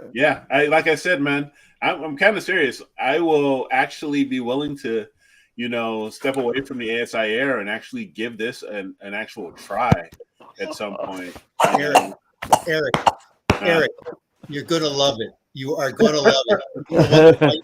into it because it is a great program. Yeah, you know, when you finally get into the things, and Eric, you're a tech guy. Yeah. When you're able to control the things that you've never been able to control before, you're gonna realize that, oh my God, this is awesome. But it does become with the level of frustration too, because there's that comfy feeling with like the ASI Air where you just plug it in and go. That, you know, you can't really you can't break anything. Right. In the ASI, you really can't. You have to, unless you put a magnet on it, you're not going to break it. But you know, the whole thing with, you know, you're not going to break other programs too. But it's a little bit of finagling you may have to do, especially with either the drag script or something like that. You may put why is this thing focusing 15 times? Well, you know, that's when you loaded up the script, you kind of said, you know, autofocus after every exposure instead of every, you know, whatever. So. Mark saying, "Send me an eagle." I'm all good. Trust me. Well, Eric, if I get my way, that you may have one, but there we go. I'm in no rush, but I tell you honestly, because my telescope, I'm literally like 60 feet away from my telescope. I can actually run a USB cable right into my PC if I really wanted to. I hear you. Well, the nice thing about this is that you can get into whatever degree of sophistication you want. I mean, it's literally a carte blanche. If you want to get really in depth and you want to do overnight sequencing where you don't have to worry about it, and you want to just create drag scripts, you can. If you just want to be beside your scope for the better part of the night, you can just take a single shot. It gives you that real flexibility, which is just a great little setup. But it's a great program. No, it looks, you know, very complete. You know, it does. It does. So many different options. And I like that drag script. I really do. For people who don't know who aren't coders or anything like that, to create scripts, you know, this method with the drag script, it reminds me a lot. I'm not kidding you. It reminds me a lot of when my kids were doing coding, but they were doing coding for Minecraft. It was basically drag and drop, you know, fill in the block. It was basically block scripts. So you just you would just click blocks together to build your little script or program. It's almost like that. It's really cool. Let's see. We got I like the fact of hitting multiple targets in one night. Dennis said there's something about a new ASIR release coming out like soon. 1.9. It's not, I don't think it's in public beta right now. 1.9 is. I haven't had a chance to really look into see everything that it's bringing out. So I'll be curious actually to read to actually get into ZWO and read a little more about it. It says it's very Nina-like, except the cost, of course, because Nina is free. How would you compare Voyager to Nina? I gotta tell you, you know, Voyager and Nina are very, very similar. They're very similar. You know, the plate solving is the same. You could use the same programs. It's all ASCOM compliant.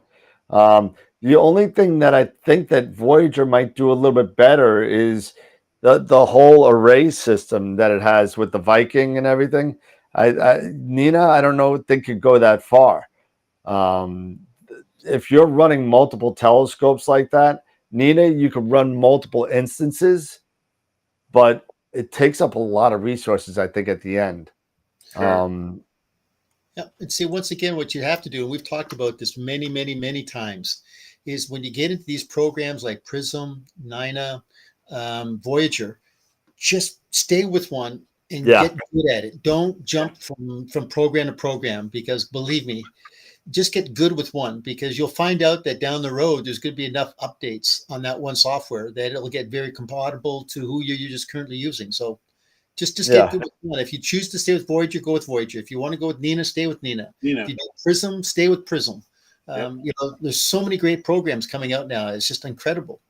Yeah. And you're exactly right, Pete. You know, you gotta don't do what I did for 3 years and jump around from platform to platform to platform and not learn, you know, jack of all trades, master of none. And that's what I was. And I knew a little bit about every program, but I was not very good at doing anything.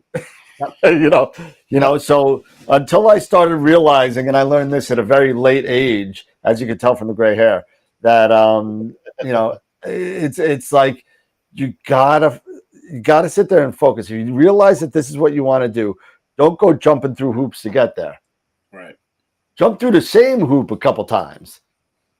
Jump through the same hoop. Use the same program. Make the same mistakes. Once you're solid with that, then add the next hoop. Then add the next hoop. Then add the next hoop. Because if you sit there and just jump over 5 hoops in a row, I guarantee you're going to trip over at least 2 of them. Yep. So, the one thing I didn't ask was, can Voyager do planetary? I don't know. Most.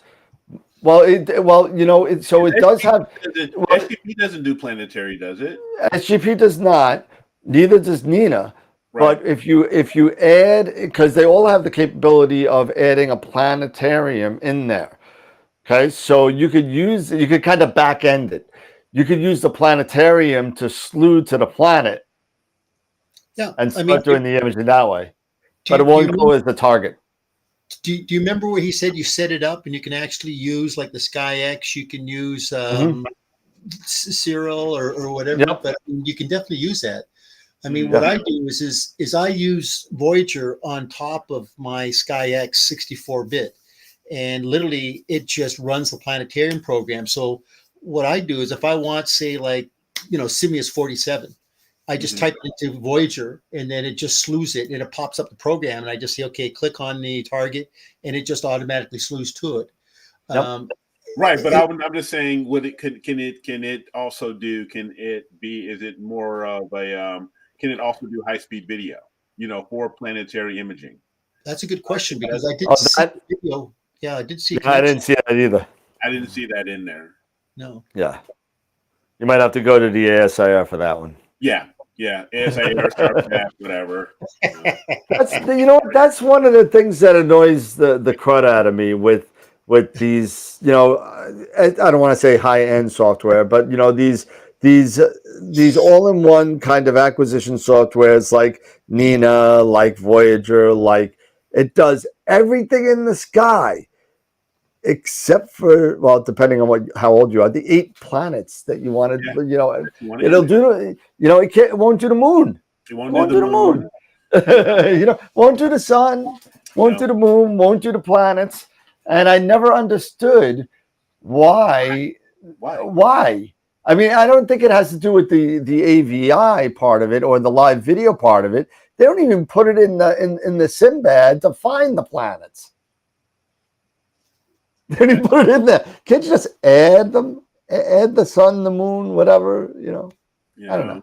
That's a good, it's just curious. I'm just curious. I know planetary and solar, they're two different, these are all different aspects of astrophotography, deep sky, planetary, and solar.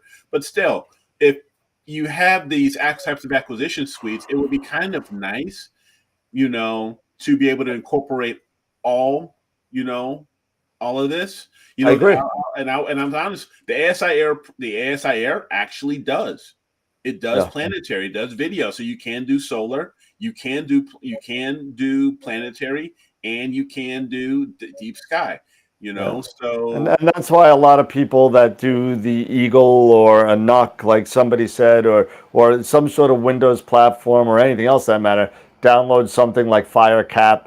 That will do that for you. But I mean, it's just annoying that these other programs don't have that incorporated. They don't have it incorporated. That's all. Yeah. So I agree with you. It frustrates me to hell. But I do have some good news.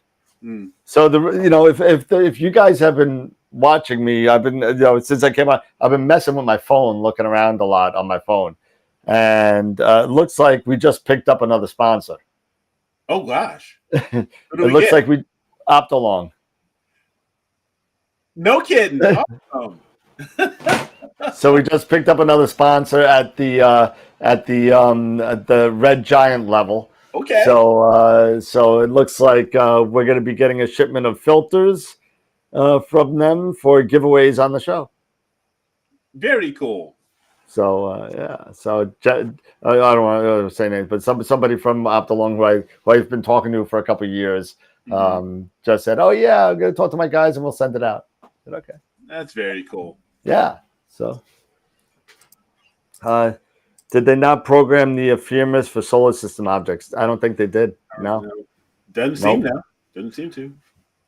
yeah. So now the war chest is growing at AstroWorld. So No, it's really cool. It really is. Seriously, it's really cool. yeah. Hey, by the way, is Scott sleeping? I'm not sure where Scott is. Where's Scott? I thought maybe you gave him a verbal spanking. No, not at all. Not at all. It's just I texted him on the AstroWorld admins thing. I said, "You sleeping?" And no answer. Jeez. That's all. Maybe he's chilling in his lanai. Yeah. But what else? Oh. Yep. Oh, She said, I'll do my best and I'll get it out as soon as possible. So That's really cool though. So Optalong, and you have another feather in the cap here. So it's kind of cool. and we just picked up another guest star. Thank you, Mr. Meyer. Scott just said, real bad electrical storm here. Oh, there he is. Oh, Astro Playground just popped up. All right. So that means he came on? Well, maybe it's shorting out his Wi-Fi or his. Yeah, it could be affecting his Wi-Fi or something. Who knows? Richard Wright got back to me. All right, good. And fantastic. yeah, so he's going to be coming on. Looks like May 4th. It looks like so. Oh, good. So what we'll do is I did get a chance to talk to Chris Woodhouse. Chris is just deciding what day he would like to come on, but he's going to get in touch with you, Dan. So he'll. Oh, really? He said he wasn't going to do it because of the time lag. No. He just tell him, just tell him for me. Hey, tell him to stay up. He's just got to stay up. I told him we'd do a weekend. I said we'd do a weekend. Do a weekend day one day and just. Sure. We can do that. Yeah. I said, look, because I know what it's like. We have people. I mean, that guy Simon, did it that day, but we did it at a weird hour. But because it was like the next day, it was like 8 o'clock in the morning in New Zealand, and it was like 9 o'clock at night here. But it's like and when I was doing the show with Tim, remember Eric? We were doing it with Tim, and Tim would be up till 2, 3 in the morning chilling out with us, and he did that for like a year. Yeah. Do you send email to confirm sign up for newsletter? Jim, I'm working on that. I got you. So yes, we will do that. Florida's getting hit with a bad. Hey, anybody know where Scott actually moved to? What town in Florida? He was near Tampa, I believe. Isn't near Tampa? Because I got people that were asking. I'm not sure exactly the exact town. If it's, I don't think it's Tampa proper, but I think it's somewhere around there. Just outside of Tampa. Yeah, so because I got a couple of people asking me, hey, where'd Scott move to, man? We're gonna go bombshell his lanai. We're gonna go. I don't know. Go over there. Naples, Florida, or somewhere like that. I'm not 100% sure. There you go. And what else do we have as far as that's it? As far as new guests, what we do have to do. I didn't tell. I've had it running around the bottom. Bob Santos, who won the Neptune Cam. I saw him at the store, and he said, "You know what? Raffle it again. I don't need another planetary cam. Raffle it again." So we're gonna spin for it. We'll spin for it right now, and if it lands on Bob again, I didn't take him off, but lands on Bob again. If it lands on Bob again, we'll just spin it again. Spin it again. And let's see. Let me see if I can get this up here. And I have the original one. So, and let's see, desktop capture 1, and there we go. You guys can see it now. Yep. All right, cool. So here we go. This is for the Neptune. So for anybody who donated for the Neptune Cam is still on this. I saved this wheel. So here we go. Go for it. Spin it. No whammies, no whammies, no whammies. And Timothy Sessoms. Timothy Sessoms, you have won the Neptune cam. Please email me. Please email me at dan@astroworldweb.com. Give me your mailing address. And if you're on Long Island, maybe we could hook up. If not, I'll send it to you. And you're able to get that. So that comes with the infrared cut filter and the camera. So congratulations to Timothy. congrats.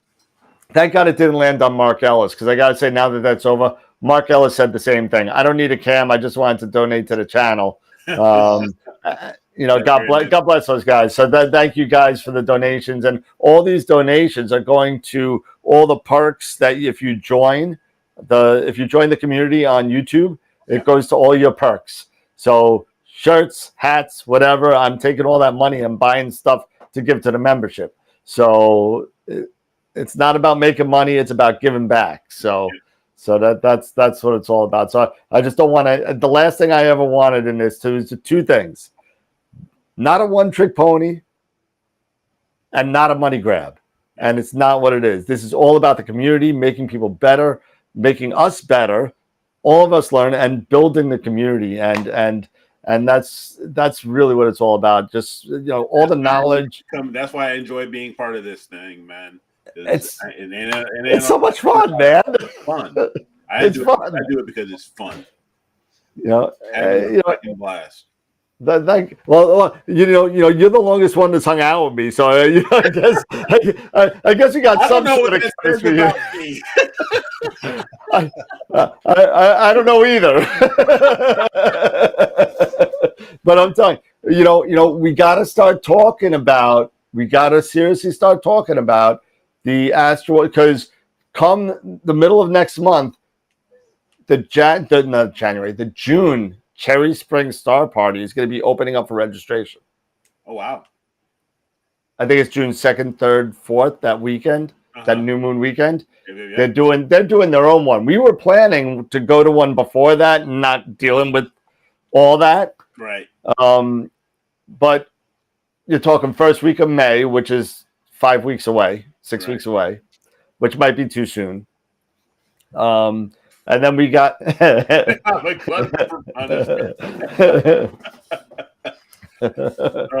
tell you.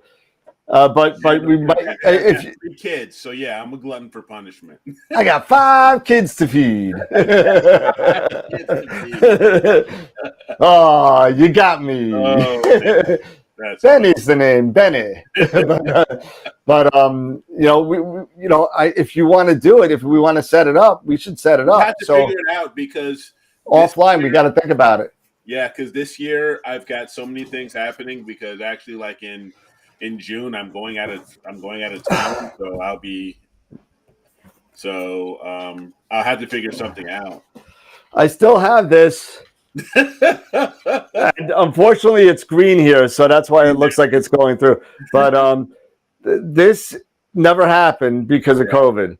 So the first official, unsanctioned, unverified AstroWorld Star Party was supposed to be summer of 2021, and it never happened. So I'm hoping I just have to change the number and do summer of 2022, and then. It'd be great. So, we had 10. Maybe we could figure something out. When is new moon in July?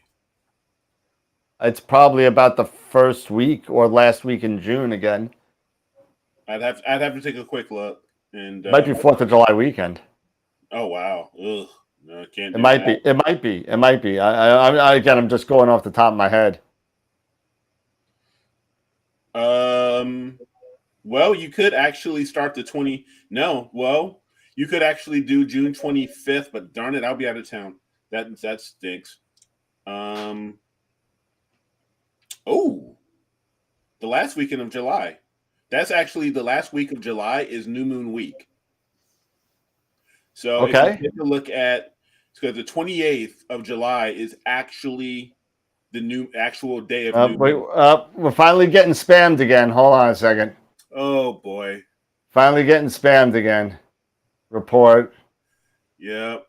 You're getting reported as pornography. I don't know what you're doing, but I you're don't going. know. I think I got them before they caused any trouble. Yeah. But Yeah. So the July 28th is actually new moon. So that's a Thursday. So if you do like that Friday, Saturday, and Sunday, it's still perfectly fine. I mean, you still Yeah. got basically new moon on the 29th, 30th, and the 31st. yeah, so that'll be and even then it's going to come up really late. Where did Pete It's go? going to Pete come up super late. Yeah. just dropped off. Did we But drop off again? he'll be back. Oh, there he goes. He's back. Did Pete drop off? Oh, I thought YouTube kicked us off again. No. Pete had stone face again. Yeah, we weren't sure if he was moving or not. He was like, but yeah. So that may be a good the last weekend in July. Yeah. That may be think about it. So we have to see, that what's the possibility that because like I said, in June I'm actually out of town. So if we wanted to try to do something the last week of July, there's a possibility right there. That may be a better possibility for me. So we'll throw it out to the rest, and then we'll throw it out to the membership because the last time we set this up last year, we had 11 people going. Yeah. Which was pretty cool, and it never happened. So I mean, well, now we're -1 because some idiot decided to move to Florida and then have a massive like power outage and not come on the show tonight. So, oh man, anyway. he's there listening. That's the only reason why. He's like right now. Damn spammers. But anyway, I'm gonna be missing Scott's final thought tonight. I'm ready. I was wondering what bombshell he was gonna lay on us. But that's funny. But yeah, so we only have 3 of us, but I know Jesse put her vote in for. Did you take a look, Pete, for the picture of the week? No, unfortunately, I was working late until about 5:45, so I didn't get a chance to really see what we've got. Work's overrated. Come on, man. So we only had a couple. We only had 2, I think, if I remember right. Yeah, there was only really 2 images. Both of them really good, though. Let's see if I can pull them up real quick.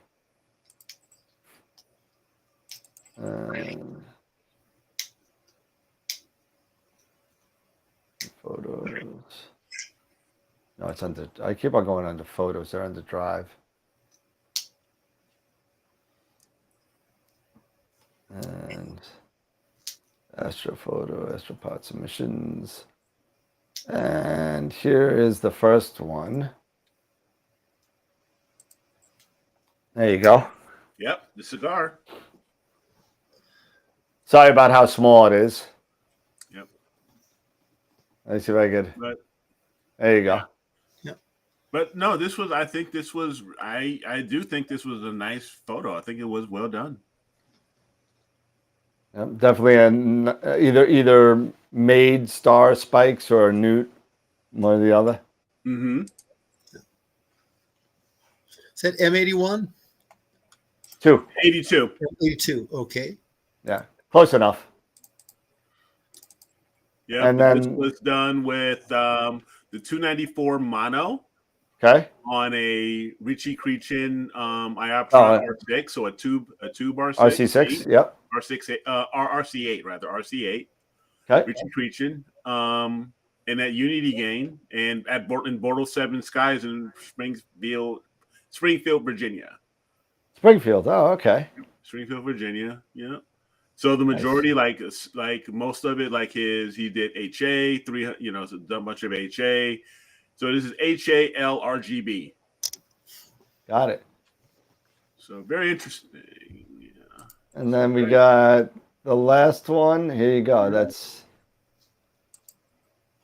a trunk. Yes. Yep. And this one was done with William Optics Gran Turismo 102, GT 102. With the ASI 183 MC. Wow. Okay. This is only 4.5 hours of integration. From where? It doesn't say where. Bordeaux 3 Sky out of a Okay. posted on a trip to a Bordeaux 3 site near his home. This was a summer shot done a couple years ago, because we said, it doesn't matter when it was taken. Yep. But so this was done back in June of 2020. Okay. Just before new moon. But 4.5 hours. Wow. That's nice. That's a nice image. That is a nice, like I said, that is a nice image. Yep. I like the detail. I like the color. Yeah. Definitely. I just look at that. That is nice job of post-processing. Mm-hmm. For sure. Okay. Scott, he says he likes the cigar. Okay. Okay. I like this one right here.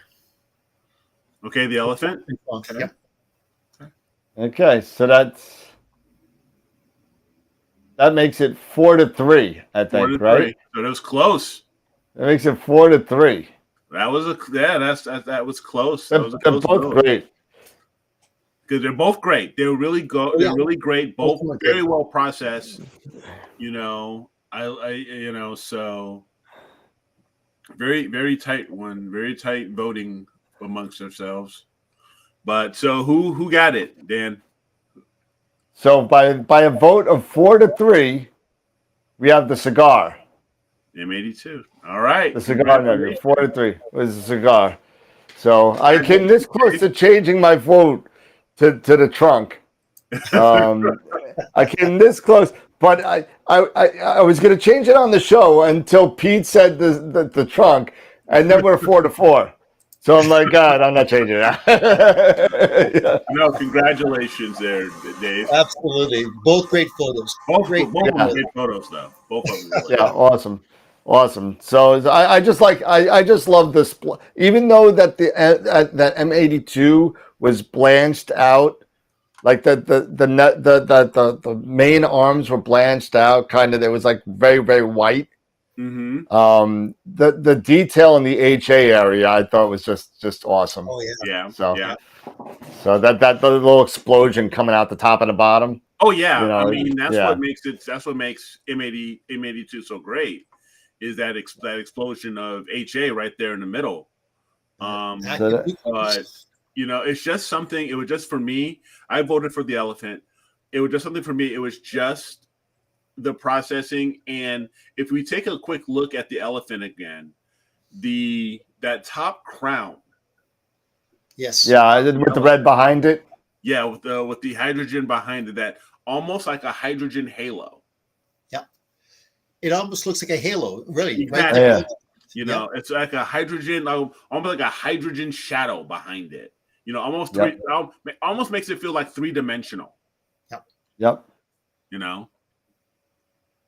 I mean, I definitely, there's something about, it's just like the scopes, right? The carbon fiber and red scope rings, the red and the black, right? Yep. No, but both images. I mean, the details, the structure. I mean, look at that. Look at the detail here. I mean, this whole detail in here, which if I get even close, I can't get any closer than that. Yeah, That's no, it. but that. But when you bring this up, yeah, all this when you get in there in the black here. Yes, it's just pretty cool, and I really like the star color, and No, but, again, great photos. They're both really good. Great photos. Yep, absolutely. I love this new program I'm working with. So I'm using, Eric, you'll know what I'm saying, but I'm using vMix going to Melon. Oh, really? Yeah. Okay. Yeah, so I could remember this. Hold on, let's see if it'll show. Hold on. Oh, there it's there on that side. The late. Yeah. Yeah. Wait, hold on. I'll close you for a second. Here you go. Check it out. Remember that?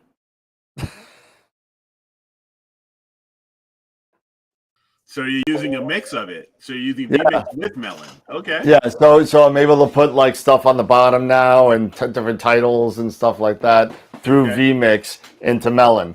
There you go. So, but Yeah, but I agree with Jim also. It is hard to get that detail, in cigar. But I still, my vote's my vote. But I do agree with you. No, listen, if they weren't both good, it wouldn't have been that close. Yeah, really. That You was know what I tough. mean? That was a tough vote. And I'm still waiting for a couple of other of our members to kind of chime in on votes. Tegan, where are you? I don't know. Tyler, where are you? I don't know. Tyler did vote. Oh, Tyler did vote. Tyler voted on the cigar. That's right. Yeah, he voted on cigar. And Simon was probably sleeping. Simon didn't chime in, but Jesse did. She voted for the Jesse chimed in. Yep. Yeah.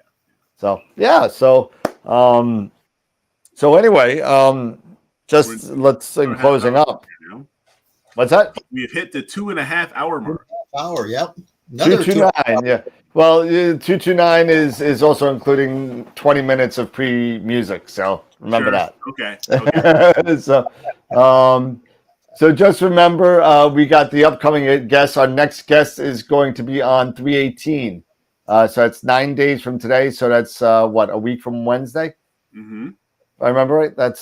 That'll be Hendrik, and we got to keep our fingers crossed because he's off the email radio right now. So I haven't heard from him in a while. Scott Roberts, I confirmed with last night on Global Star Party number 85. So that was a lot of fun doing that show. That was a lot of fun. I was on with him for about 20 minutes, plugging AstroWorld and just talking about stuff. Then we got Bob Denny on April 6th, Charles Bracken on the 13th, and then we now have Richard Wright on the 4th of May. So that's going to be very, very cool. Very cool. And soon we'll be getting, I think Colin's going to book for May too. So, okay. And Chris Woodhouse too. So, yep, we got a bunch more. I've got a bunch of people I can reach out to. So we'll have us booked right through the summer. Nice. Just don't book through our vacation. No. Let's see what else. What did he say here? Dan, you should bring the host of this show to GSP. Oh, we will. As a matter of fact, I didn't even tell everybody. So last night went very well.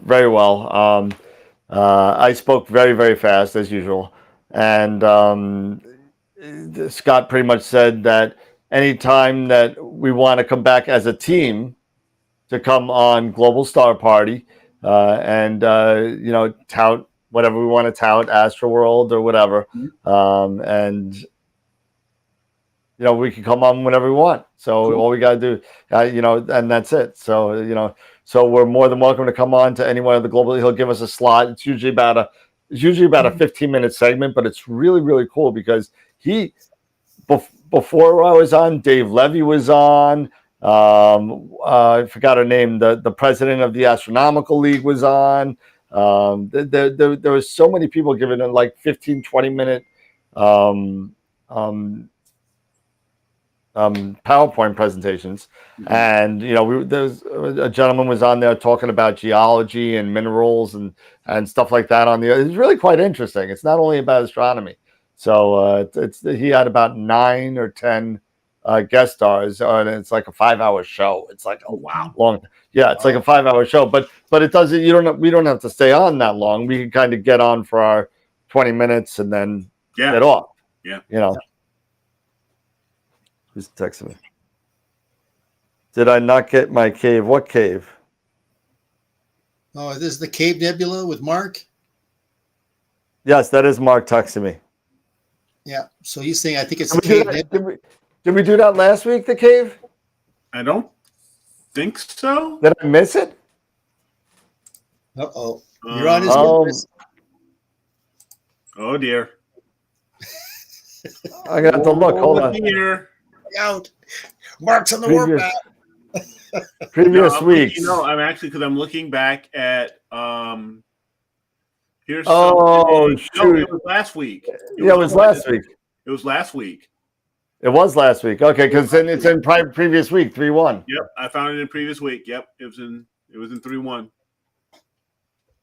So we missed it then. Yeah, No, we didn't miss it. No, but we didn't miss it. But you must. We didn't miss it. Exciting about it. Yeah, we definitely went over it on the show last week, I think. Yep, we did. Oh, well. We did. Yeah, see, Dave said there was a okay, good. We didn't miss it. Okay, No, sorry. we didn't miss it. We're all good. Thank you, Dave. Yeah. Whew. I thought I made a boo-boo. You know what we ought to do? We ought to flip the script one day. And I was thinking about that. I was totally thinking about that. And do our own and put it out there for others, within the community. We post, on the website and let some of the guys, and we give, people who want to hop in, let them vote, on the website or something. Well, I'm getting slammed by Mark, I guess. All right, so Mark, if I didn't do it, I apologize. I will throw it in next week. I'll move it out of that folder. I could have sworn I could have sworn we went over it. We did it. But you're gonna make me go over the video. I'm gonna roll the videotape. And footage in. But if I did miss it, I'll apologize to Mark. I'm sorry if I did miss it. And if I did miss it, I'll put it in the next week one, so it won't be forgotten. Right. So I definitely do apologize if I did miss it. There was a lot of pictures. We had like 9 pictures last week, if I remember. So, all right. I don't know. Anything else? We're at 11:30 almost. No. So I got maybe halfway into into my green filter before the clouds rolled in on my M82. So I'm just gonna have to wait and see when I can snag this. Hopefully, I'll get some time later this week, and I'll be able to grab the rest of green and blue. So we'll see what happens. Yeah. All right. Well, hopefully tomorrow. Tomorrow looks like the night that I could test a couple of things. I'm only gonna have about 3 hours of like maybe non-cloudy skies. Mm-hmm. So I'm hoping that I could do 2 things. One is get the 127 back up there so I could test the Arco. Mm-hmm. Number 2, get my EQM 35 with the Red Cat out there with the ASI Air and test that out. So that's what I'm trying to do right now. The Arco. I didn't tell you. You want to hear this? So I told you that I needed another adapter from Precise Parts for the Arco, right? Yeah. It turns out that the Precise part, I had it already. It was on the Asato. So when I took it off the Asato, it fit the Arco, and the other side fit the flattener. So I just threw it back and I canceled the Precise Parts. So I'm good to go. So I didn't know that the Arco and the Asato on the back side and the front side were both M81s. Probably should have checked that, but I said, it looks pretty close. Let me see it. Sure enough, it spins right on there, and I was like, all right, and I slapped everything on there. And hey, there you go. I saved myself another $172 or whatever it was. Yeah. But, no, you know what? I was actually this afternoon. I was tinkering around a little bit with my 8-inch Schmidt with my 8, and trying to figure out, can I use my DSLR with this guy with the off-axis guider? And so I ended up finding I just Googled it really quick and ended up finding one of Chuck's old videos that actually showed how to do it. It had to be 5 years old. Yeah. So I was like, oh, all right. So I can use it. And so I have to play around with my full frame Canon and the on the Edge 8 with the off axis guider to see how that would fare, for Galaxy season. I'm just thinking, for stuff for Galaxy season. Nice. All right. Well, yeah, my throat's going. Yep. I'm running out of water here, so I'm all good. I think I'm done. And I got one more bit of whiskey sour, so. Yeah, I think I'm done. But no, this was a great show. I really, it was great to have Roland come on here because I'm serious. I think I may, once I'm able to get some things squared away, I think I actually want to download Voyager just even for the 45 days and just to give it a try. See how do it, man. The only thing I would say, the one bump in the road that I had was connecting the actual focuser. Mm-hmm.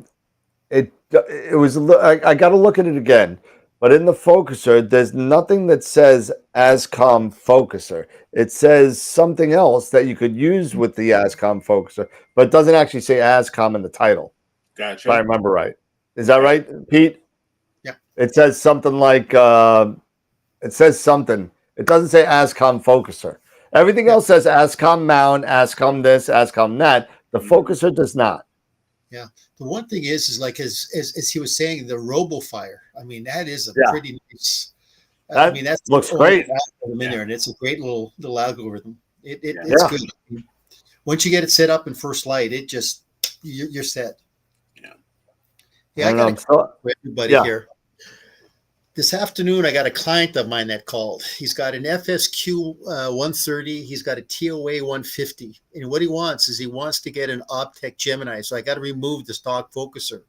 However, I have to know what the thread is on the back of the scope. I mean, there's nothing on Takahashi that tells me what the thread is on that scope. And I know I'm going to have to come up with some kind of a custom adapter here, but I'm just wondering if maybe anybody out there that knows what the thread is on the back of a Takahashi FSQ 130 and a TOA 150.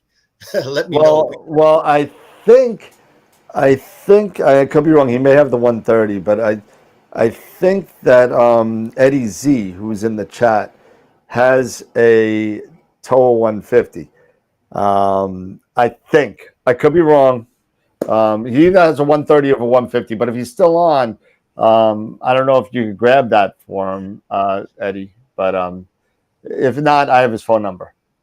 So I could ask him which one he has and find out. But the only other people that I know that own, I think I might know one other person. My friend Bill Bradley has a TOA, and I think it's a 6-inch. So.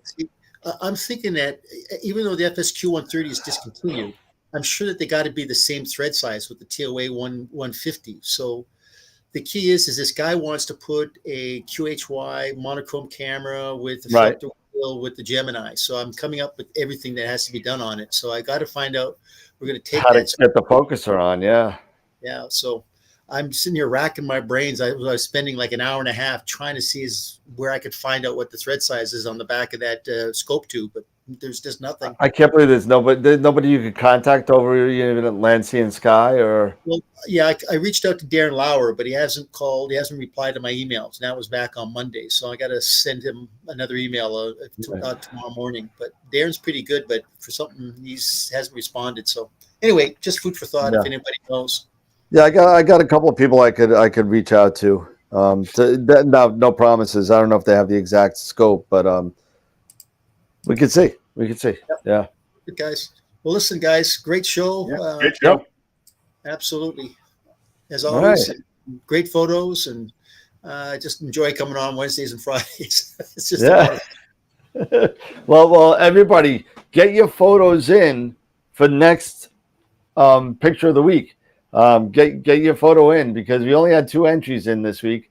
I know we got 30 or 40 people that come on the show. And starting the 16th, that's in a week from tonight, we will be putting in our first newsletter. So you'll be getting the first newsletter. I'll only be doing that once a month. Maybe a what's in the sky type thing as well. I might do. And, you know, probably going to be geared more towards astrophotography. Maybe one object for telescopes under 1,000, one object for telescopes over 1,000, something like that. Something like that. Okay. I don't know. I haven't thought about that yet. I got 7 days to figure that out. Nothing like procrastinating, right? Like that comes to taxes too, right? Oh, geez. Oh, wait. I didn't even do mine yet. Yeah. I'm usually done by now. Usually my birthday weekend, first week in February, I call my accountant and say, dude, when you coming? And oh, cool.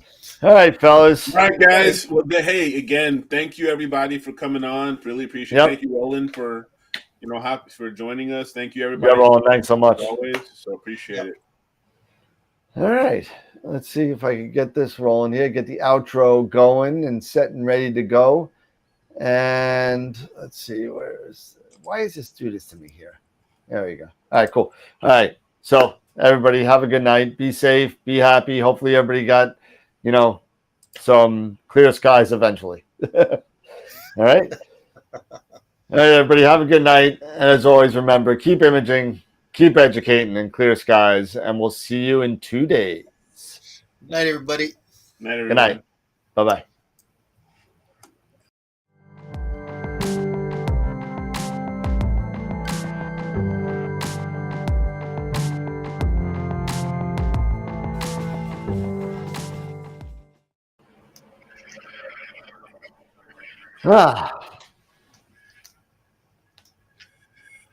All righty then.